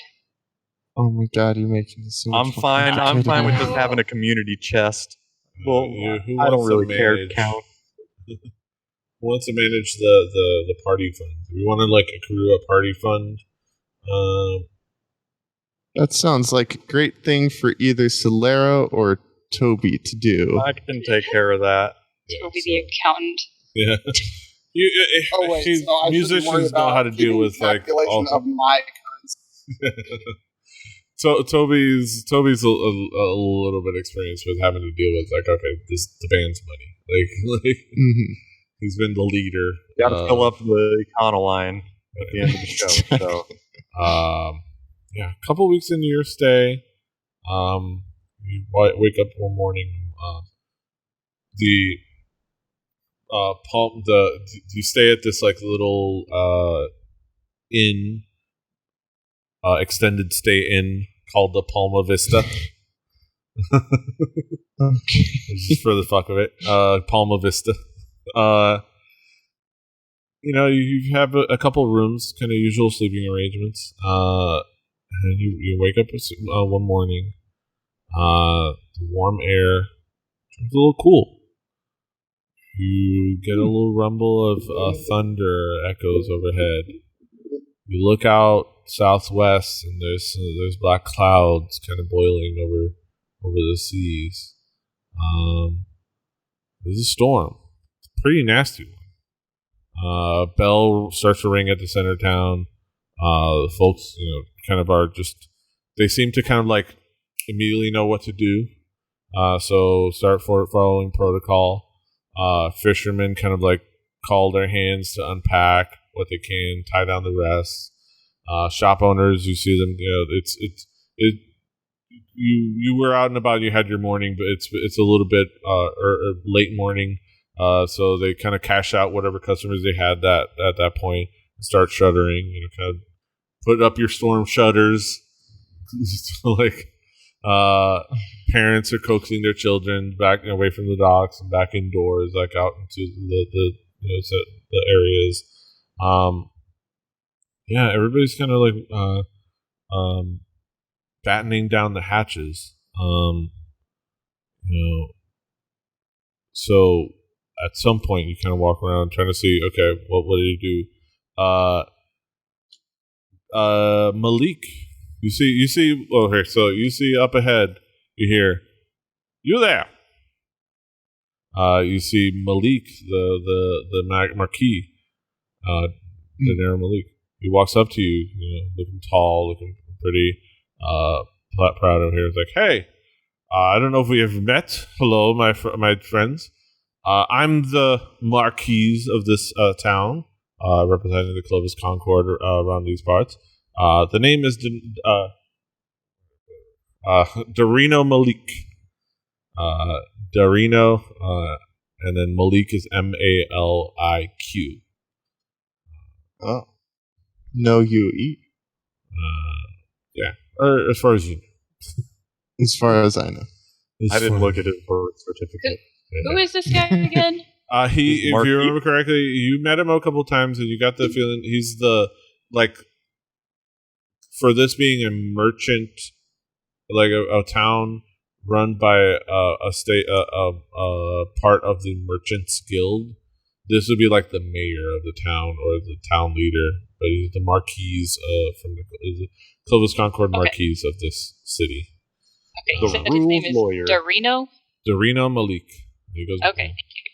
Thought you said Darren earlier. Yeah. Darino Malik. He says, I'm the Marquis around here.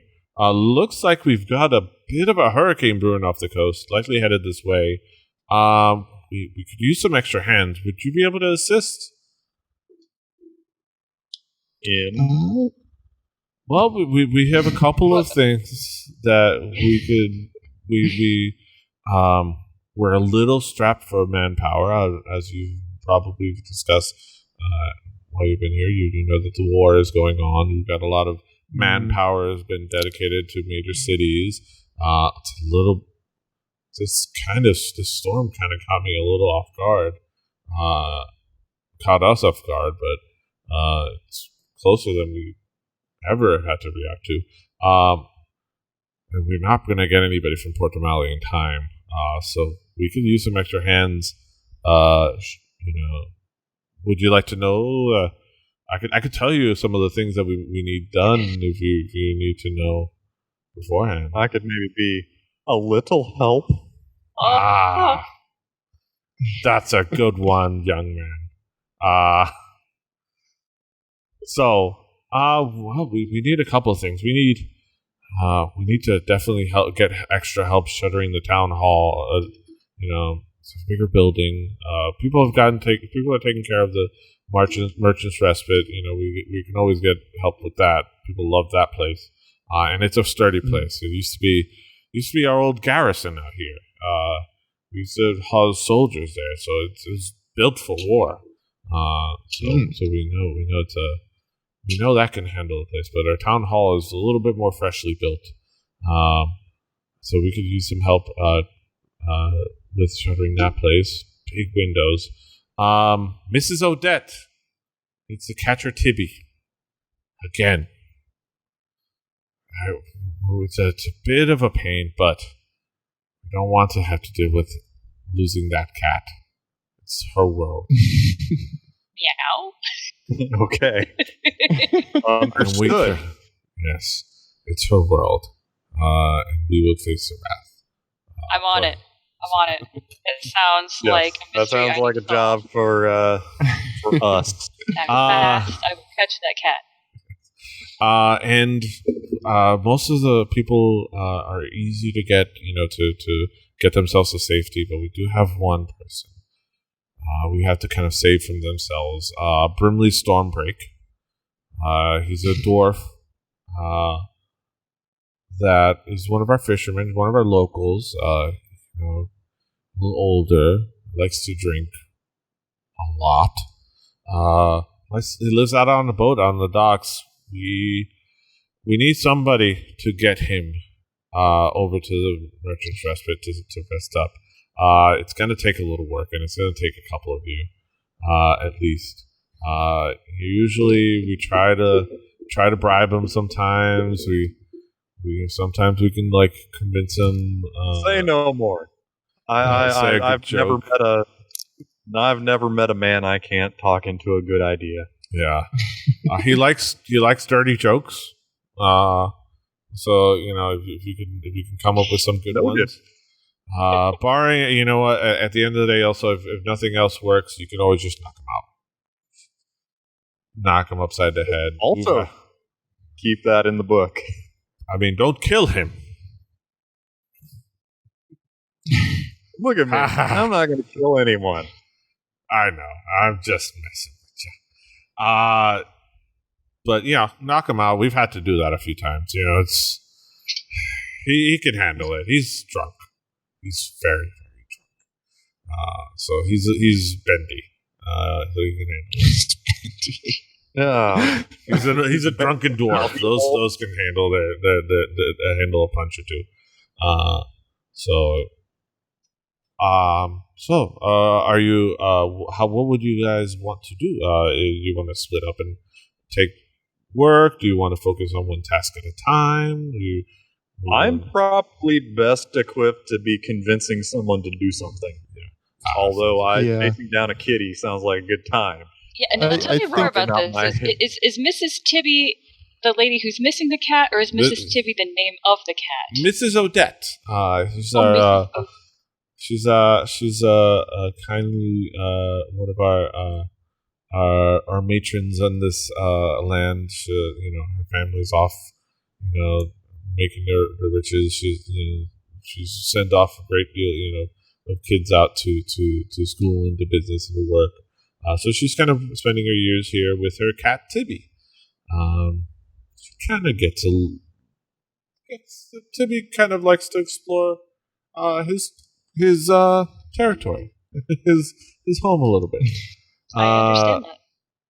But unfortunately, we need to the storm coming.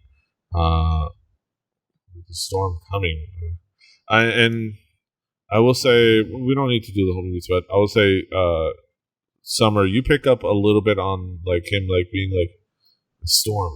Where's the storm? And you notice that you usually would be able to smell the change in barometric, the change of weather a lot. You wouldn't have known there was a storm coming, but you would have retroactively, you would have felt something oh, something's coming up. A few days ago, at least a little bit. This, he didn't sense anything. This came out of nowhere. Oh. So, it's odd. How is there already a big, a Category 3 hurricane off of the shore? Right. Interesting. So I'll help Summer with the cat. I think between the two of us. Yeah. Yes. And then I could use somebody with a little bit more of the other kind of persuasion to help me out. Okay. I guess I'll put my bow across my back and maybe help convince a drunken dwarf that he to save his own hide. Okay. Who hasn't been there? Yes. All right. Oh, sounds good. I will send you to your tasks, and as soon as you're done with that, I'll just meet me back at town hall, and we'll all together take care of finishing up shuttering there. Sounds good. I will say. Okay. All right. So first up, let's go with Tibby. Catching Tibby. Summer, and Lucius make your way. You kind of now know how to get over to like the residential neighborhood, which is you go out from town square out to up the kind of like the steps out to the main cobblestone raised area that is the main town. You kind of curve that road right. And then you, right after the Merchant's Respite, that like roadway down that way. You make your way a little bit of a slight climb down of a hill, and you see all like the homes, still brick, still beautiful, but smaller homes. Like these are they're a little bit more cozy places, with like nice windows, even though they kind of they're facing buildings, but they still like have their nice windows and a couple windows, and you know that the main windows are kind of facing the back where they can kind of see the kind of slightly taller buildings. They have windows and balconies out in the back facing out, kind of overhanging the city walls that kind of protect the town. Looking out into the forest, so they have nice views that way. It's more of like this is the kind of like cozy feeling view that somebody who lives here would probably prefer. And then you finally get all further on the way to Mrs. Odette's house. Mrs. Odette is out in the steps like, Tibby, misu, Tibby. Oh, where's that darn cat? Tibby? Yes, Mrs. Odette, you're missing your cat. You're not Tibby. You're bigger. Oh, sorry. Yeah, oh, sorry. Yes. You're tabaxi. Sorry, I know what a tabaxi is. I'm a little bit frazzled, No offense. That is quite all right. Honey, I am glad to meet you. She says, honey, sweetie, and probably tries to size you up. You can tell also with her expression, maybe a little bit like she tries to figure out, because tabaxi, you're not in actuality a tabaxi is still a cat, so you don't have boobs. So she's trying to figure out. So she just goes with honey and sweetie.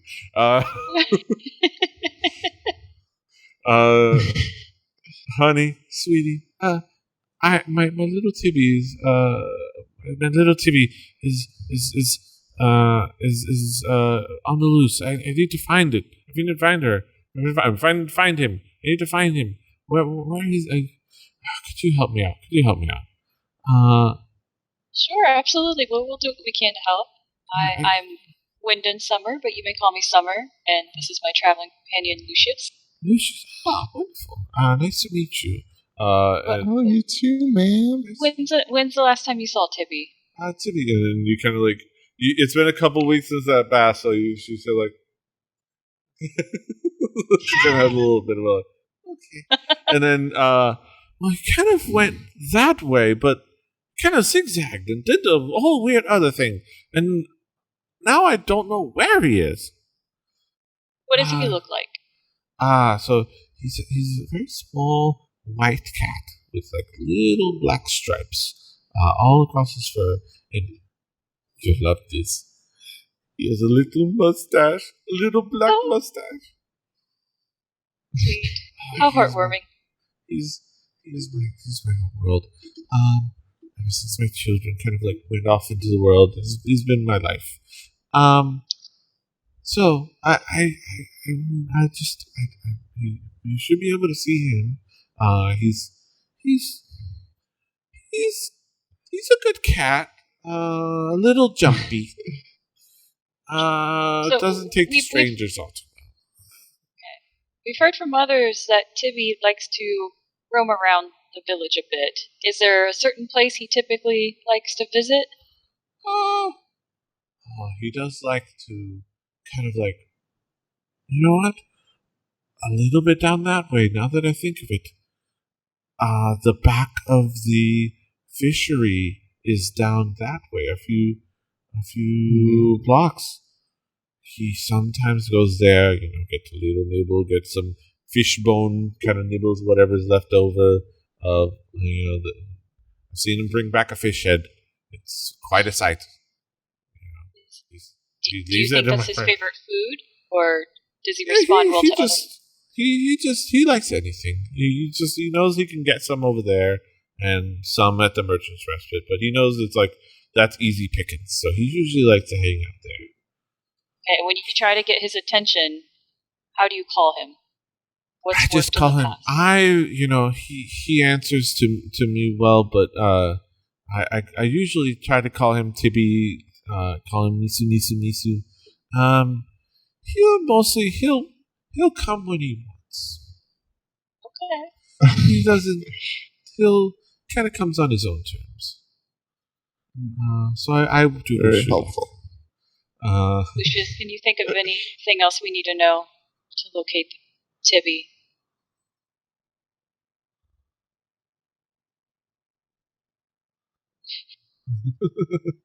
He's like, man.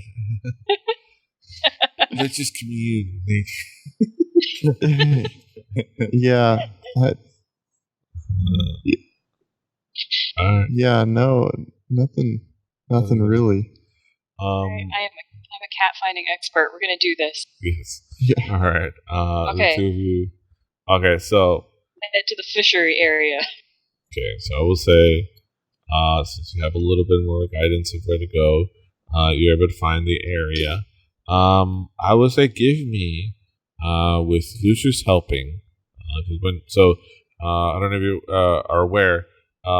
When you're doing I've been doing it kind of automatically. When you're doing an ability check, somebody can assist you in whatever way they RP, and that could give you advantage. So like, there's sometimes when you're both doing a check or both doing something like searching a room, you can decide to do split checks or you can do an assistance. This is probably something that makes most sense for him to kind of like be helping you out. Like, this sounds like a great thing to help you. Yes. Right. I will say that and then when somebody assists you, you get advantage on the check. So what I want to get you to give me is you kind of approach the back of the fishery, and you kind of see it's like the back of a shop, the back of a store where they have where they have to dump off the dumpster for what all it's worth. Is the back area where you see some people who have a smoke of their pipe just to kind of like chill out for a moment. The back of the fishery, there is you smell that fish smell, and you definitely smell that fish smell. And it's not a fun fish smell. It's like it's the leftover stuff. It's like having to clean off the fish and the clean off, and then there's like some discards that they purposely throw out some like scraps and bones with still like some meat on it because then there's a few neighborhood cats, and you see that there's a few just random neighborhood cats and a few white ones as well. So you're gonna have to have a little bit of so give me a perception check with advantage. Okay. I'm gonna do this in my D&D Beyond because Fantasy Grounds just crashed. Oh no. It was just like error logs. I thought it was going to be investigated. Okay. All right, so we're doing perception. Yeah, perception. All right. I've got a 17. So you're kind of looking around. And a 10. Okay, so 17. Yes. So you look in the crowd. You see white. Oh wait, but not white. White with some backstraps. Okay, you see a couple, and then you see the mustache. You see the little mustache. Oh, the little mustache. There's a little mustache. And then you spot them. Do you kind of like you go closer Do you try to catch? Misu, misu, misu. He's like. Does he respond? He's just kind of like he hears a noise. It's like he heard a sound, and he's like he looks away. How far away is he? He's like a few.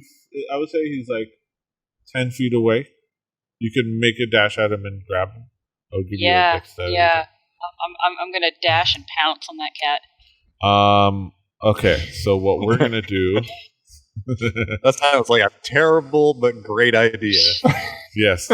So here's the fun part. We're gonna have a contested dexterity check. So what I'm gonna have you do is a straight dex check. Give me a second because I'm gonna change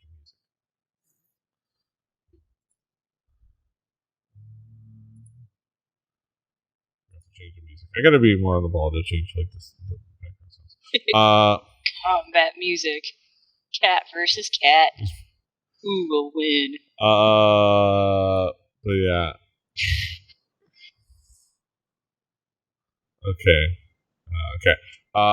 So yeah. So just a straight dex check. Just a straight dexterity check. Okay. Also, just want to ask: did anyone else get kicked out of Fantasy Grounds? No, I'm still in there. Okay, it just keeps saying client username already in use on this server. I can't join. What happened? Okay, so you said a straight dex. Yeah, just hit your dex modifier. That plus 3. No, I think yours is different. But whatever. So I rolled a 19, and then with the modifier, it's a 22. Yeah, I wanted to be there. So it's dexterity, so it's with care and dexterous done. So you definitely beat his 12. Okay, I'll take it. So you definitely kind of like grab the cat. Tibby is in your hands. Tibby's not happy. Oh, I bet not. Tibby's not. like, the fuck? So Tibby's like gonna start like wrangle out. Yeah, I'm gonna go ahead and have you. I'm gonna hold the ruff of his neck. He done. So it won't hurt him, but keep him under control. So as you try to do that, I will ask you to give me an athletics check, and I'm gonna. This is gonna go against his dex. There's acrobatics. All right, so my athletics versus his acrobatics. Yeah, so your strength. All right, here we go. Or your acrobatics. Yeah. All right. Can I but before they do that, can I give her advantage by casting Speak with Animals and telling Tibby that it's all right? You say Speak with Animals. He says, "Fuck you! Put me down! Put me down!" I rolled a 19. It's all right, man. It's all right. Calm down. Your mama misses you, man. Would you roll a 19? A 19. Tibby rolled another 12. Oh. So you're able to kind of like get under him, get him by the scruff of the neck. It's like he's still kind of wriggling around, but it's like, and he kind of gets into that thing where like he doesn't want to, but he's like he gets into that like he just resigned. Kind of like, he's kind of like he's resigned. He's not happy, but he's resigned. Like all it's right, like all right, we'll take it. His instincts kicked in, and his like "mama's holding me" thing, but he's not happy that mama's holding him. Man, it's all right. Don't worry about it. Your mama's we're bringing you back to mama. Everything's gonna be all right. It's okay. Awesome fish. Is there some fish like that? Is there anything that I could give him that's lying around? There's some like scraps, but there's a bunch of stray feral cats like I would all over that food. I would have to fight for that. I'm not fighting for that fish. He's like, you know what? It's like you're Tibby's domesticated enough, but you can see those are the bad kids, the bad cats in town. Like you don't want to fuck with those cats hanging out with. Right. Those are the cats singing "Stray Cat Strut." Yeah, those are the fucking Jets, man. They're like snapping their like claws, going like they're wielding little knives, just going. Tibby's a jellicle cat. He doesn't need to hang out with the crowd. Way. He just knows where the fun's at. But yeah, he's hanging out with bad crowd. Yeah. So you're able to take. I imagine you go right back to Mrs. Odette. It takes you about 4 minutes overall to just do this once you're looking to leave her. Pretty quickly. With some great checks. So I imagine you return to Mrs. Odette with Tibby kind of just out in front of you. Yes. He's like rough of neck, hand under butt supporting the weight. He's like you kind of like his under butt, his tail is kind of like slapping your arm, like like what your cats do when they're like pissed off, like slap. It's his way to express himself. We found.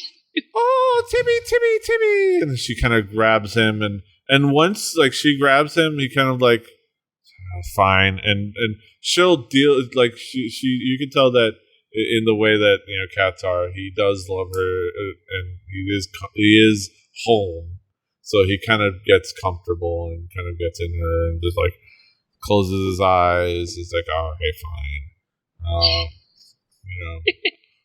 and then like immediately Mrs. Odette just like, Tibby, yes, and she runs off inside, doesn't say a word. All right, well, I was gonna tell her to lock herself inside and stay safe, but yeah, she just runs in.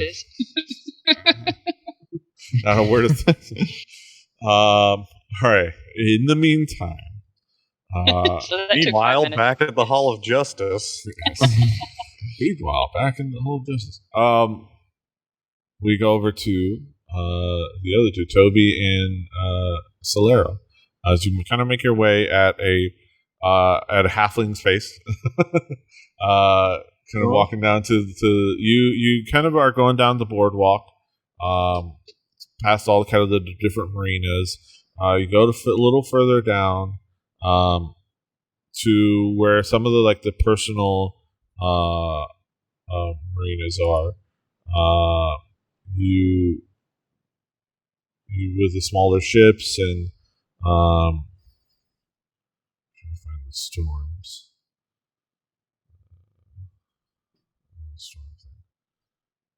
Okay, I'm gonna try the gathering storm.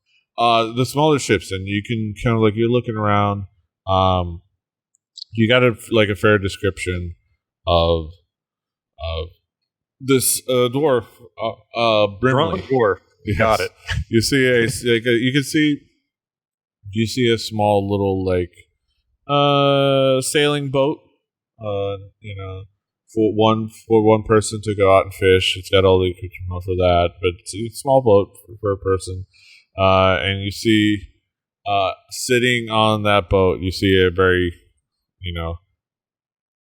girded, stocky, muscular, but mostly stocky gut, kind of big gut, bushy, kind of unkempt beard. Not what you're used to with dwarves. You know a lot of the dwarves to kind of have they have a gruff personality, but they maintain themselves and they like to style their beards.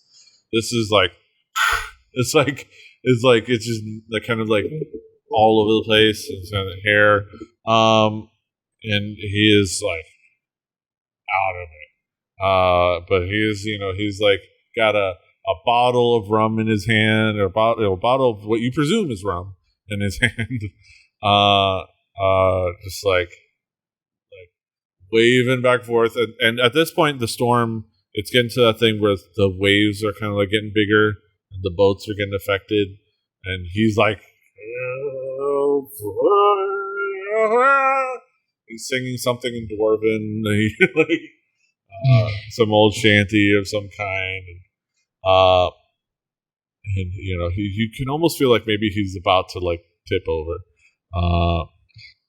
Like, what do you guys do? Do you approach? Yes. Do I do it?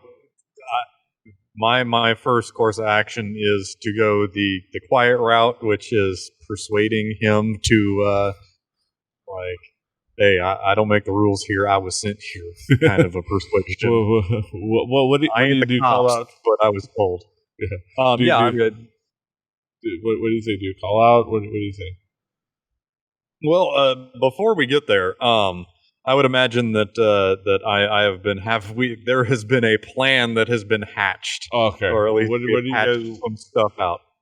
What did you guys discuss? I imagine you guys discussed along the way. You guys can discuss your plan. You seem to have an idea. You jumped at the chance to get this guy. What's your big idea? Because I'm either going to lie to this guy or I'm going to hit him. I mean, if it comes to hitting him, the hitting him's in the books. But if I can talk him, pay him, or trick him into getting off of a boat, which he has the advantage of being on the boat, and us being not on the boat. I'm not the muscle, but I can also I can put on a good show of intimidation, but I think a good old force of persuasion of hey, look at this, look at the situation, don't be a dummy. Yeah, I would say you were given some information. You would say, like, you remember that you said Malik said that he likes a good dirty joke or two. Yes. If push comes to shove, that there's an Alfie Sapphire Burster that you can mention if that she's gonna be at because you're trying to convince, and ideally what they want to get him off the boat and convince him to head to the merchant's respite. That's kind of like the safest place to kind of get everybody that's on kind of like astray, especially all the like the sailors that kind of don't have a place. They don't stay in town usually. They have him in the big brick building. Yeah, the biggest brick building. If the goal is just to get him there, I will lie to him all day. Yeah, I feel no qualms about this. Yeah. I have a feeling that I don't feel like I'm sticking around this place long enough for it to be a thing where I have to worry too much. So if I have to burn a bridge to get a job done for the good of all parties involved, I'm willing to do that. Okay. All right. As you guys discuss it, you start. This is where you approach and you see the small boat. And you see the big, the chunky, muscular, drunken dwarf just singing step aside and swaying. And see how a real man builds a bear.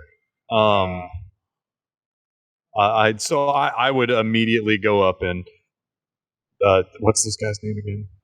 Brimley Stormbreaker. Brimley. Yeah. Hey, Brimley. Ah! Wow. See that? I point to the big ominous dark clouds and the waves that are most definitely white tipped by this point. Yeah, this is rain. Okay. So we're dealing. He's not just kind of drunk. He's that drunk. I've been sent. And then he starts like fucking why, and then he just starts like muttering off the what. Do either two of you speak Dwarven? Fuck no. I probably know enough to get my ass kicked from. Where's my languages? Songs, but, should be under for skills and proficiency. No, I know Common and Halfling. So, Drew, do you have D&D Beyond pulled up? Yes. Yeah, you know like Dwarvish. The bottom left. You know Dwarvish.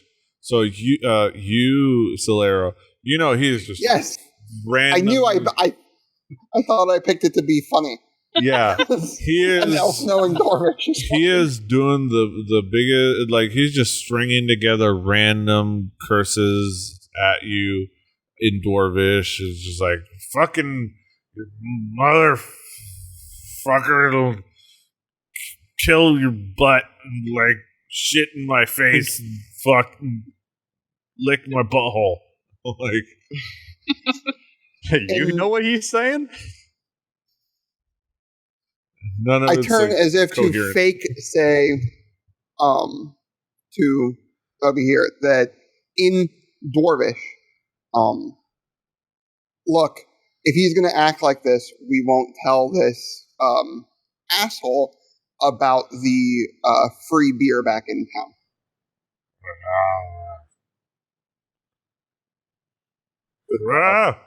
Free beer? He says in Dwarvish, free beer? What are you talking about? You're bullshit. Well, if you're going to call us, I say in Dwarvish, if you're going to say those things to us, then no, we won't talk about it. So make a deception check. And I'm going to... 15? I have no idea what's going 15? on, so I'm going to stand here like an idiot. Love it. 11 plus 4, so 15. Wow. Not the greatest roll of mine. Looks at you like, you're funny. You're funny. You're full of shit. He doesn't believe you. He just thinks that you're playing a funny joke.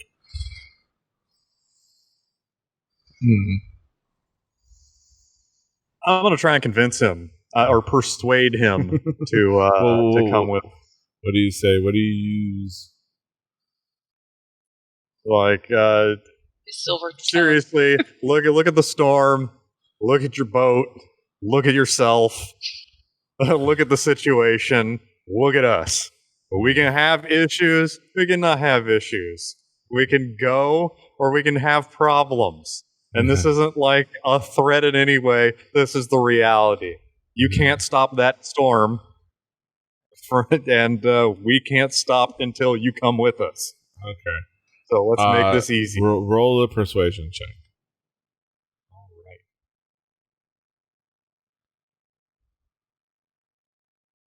That'd be a 13. I say what you said brought the DC down enough to where you barely squeaked by. I was going to say, for the two best talkers in this group, we are getting screwed on these talking checks. I mean, try to go the easy way first. He seems like, so I would say he seems to be like, is Alfie gonna be there? Yeah, sure. Yeah, yeah, absolutely. I figure. Fuck it. Just give me a second to grab my pants. Am I wearing pants? Let's just go. We're running out of time. Am I wearing tunic's pants? long. Yes. Yeah, he is wearing pants. He just keeps checking. It's like, am I wearing pants?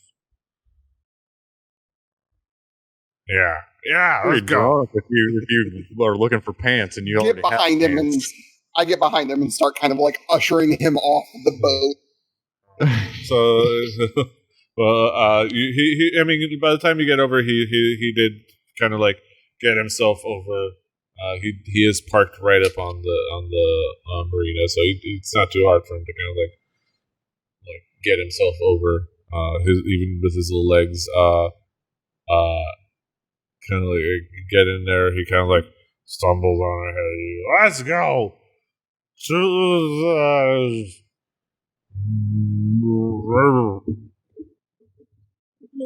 he throws up a little. and then you guys head on back to the Merchant's Respite with Toby in hand, but with Brimley in hand. And then so do you guys all meet up in Town Hall to finish up the shuttering? Yeah. Yeah. That's my plan. Okay. So Malik meets you there. Kind of like, reminds me. Hey, did everything go well? And I imagine, probably took I would say Summer and Lucius were the first to arrive. Like, did things go well, Mrs. Odette? As well as they could have. Okay. Yeah. Tibby was. Tibby wasn't happy about the situation, but he calmed down eventually. You gotta understand. I mean, they'll be fine. Those he'll. It's better that he's with her and she's not worried. So the cats usually are able to take care of themselves and survive these storms, but I didn't want to leave Mrs. Odette worrying all through this night. All right. So a couple of you should be the other two should be coming along shortly, I imagine. And I imagine at that point, because you guys are both pretty quick, Toby and Solero, you guys were able to kind of along the way drop off Brimley. A couple of the other dudes kind of like coaxed him into the bar.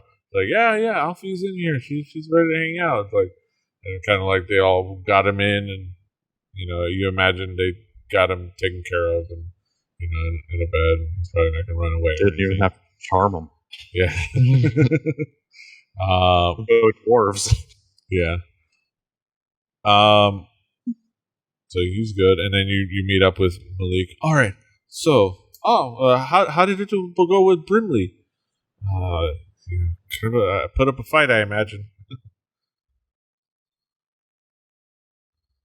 Yeah, it was a lot easier than what we thought. We thought we'd have to muscle our way through a little bit more, but it ended up all coming out okay when you showed the reality of the situation. Even drunks make good decisions.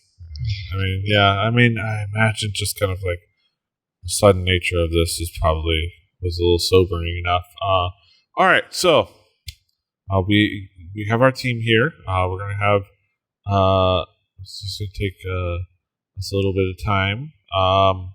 So let's all just get started on shuttering these windows, and then I will say you guys have to take care of this. It's a fairly sizable town hall. It's 2 stories, but it's fairly wide.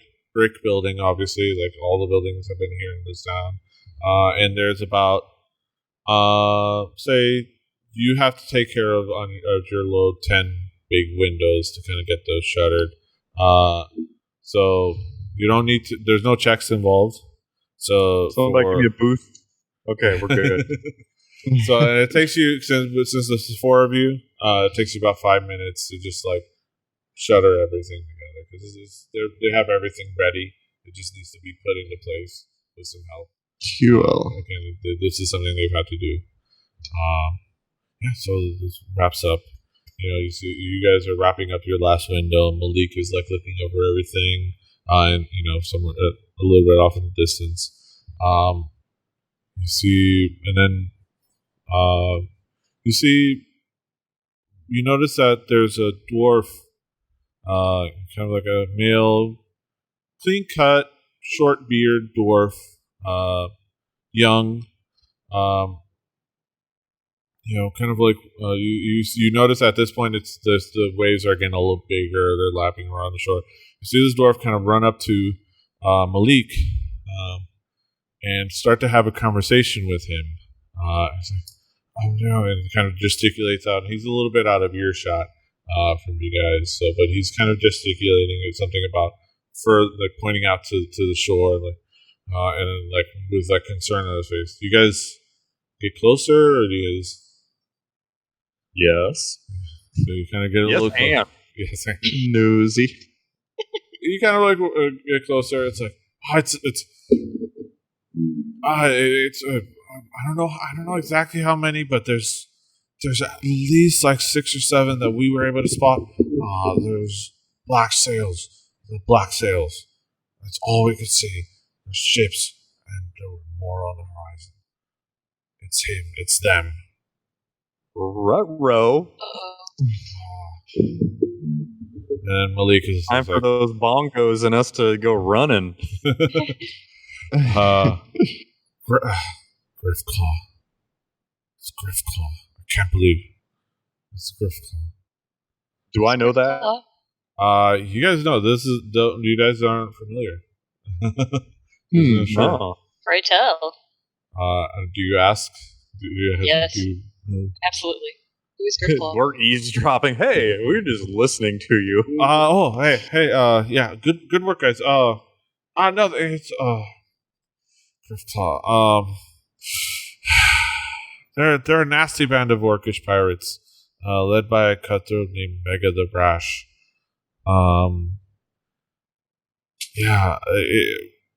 We didn't anticipate to have to deal with them as well as the storm.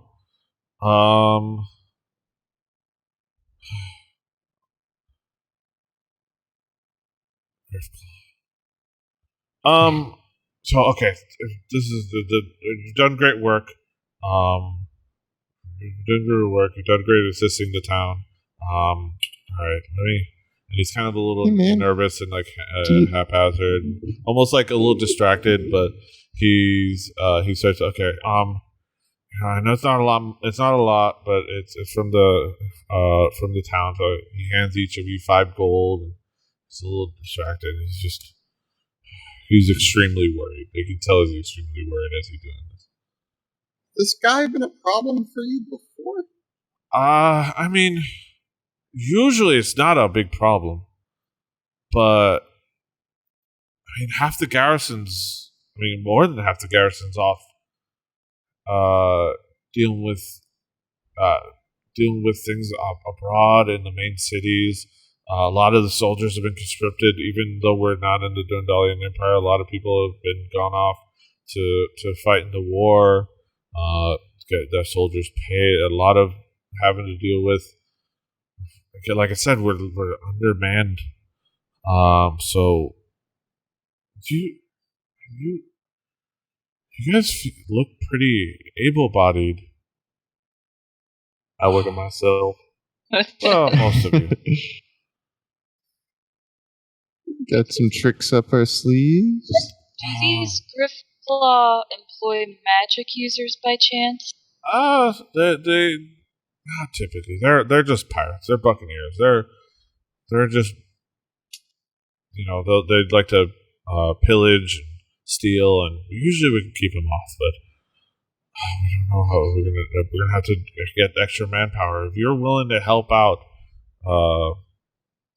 I don't know how gifted you are as fighters, but if you're willing to help out, that would be great. By the way, I have no idea where this accent is going.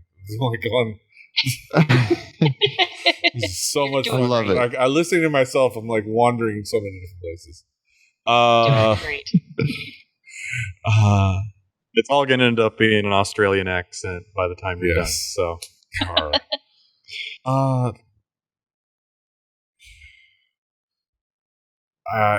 if you can help out, sure. Nowhere else to be. This town's what? There's hills on every side of this town. We're not going to go running away in a storm. I will whether we want. I will not take this help for free. I will compensate you all. I will give you our soldiers' pay for a good time. I will give you, if you will help us, you will each get 50 gold. This is a big help for this town, and this is such. If you can help save lives, keep this town safe, that would be such a huge help. Yeah, man. Well, in the mighty hands of Toby, everything will be fine. And then 50 gold, you say? They're on the horizon! And then they point out and you look out there. Do you guys see? Do you guys look out onto the horizon? Yes, So, yeah. I do. Yes. Yeah, you can definitely see about at least from what you can see, about 10 long ships with black sails. My. That doesn't sound good. I want to ask this guy, like, have the Griffclaw landed in Palma before? Like, have you fought them here specifically? We've had some incursions. Obviously, not big incursions. We get they sometimes they just cut off ships and try to steal from there. Sometimes they come in and do some attacks, but never this brash, never this daring. How many long ships? Let's see. Those are 70 foot by 20 feet. Let's say 5 long ships. I would say 5 big ships. They can hold they could theoretically hold about 50 orcs. Not that necessarily you don't see 50 orcs on each ship. But there's enough room. It's an amount of people. There's an amount of orcs. And then you see that visual on the horizon, and you know that there's a battle about to take place. There's a lot of work to be done, and a lot of things to be taken care of. Do we know of any weaknesses? Well, we will find out next time. Next time on Dragon Ball Z. That's what we're gonna end today's session. We'll say cool. There's not really anything particularly special. They're just orcs. They're just orcs that hit hard. Orcs and boats. Orcs and orc pirates. Really, like there's a bad comedy rap song coming about orcs and boats. Orcs and boats. Yeah. I'm starting to question my use of casting Speak with Animals approximately 30 minutes ago. It'll work out. There's a cantankerous cat that doesn't want your shit. It might be a little hard. It's great.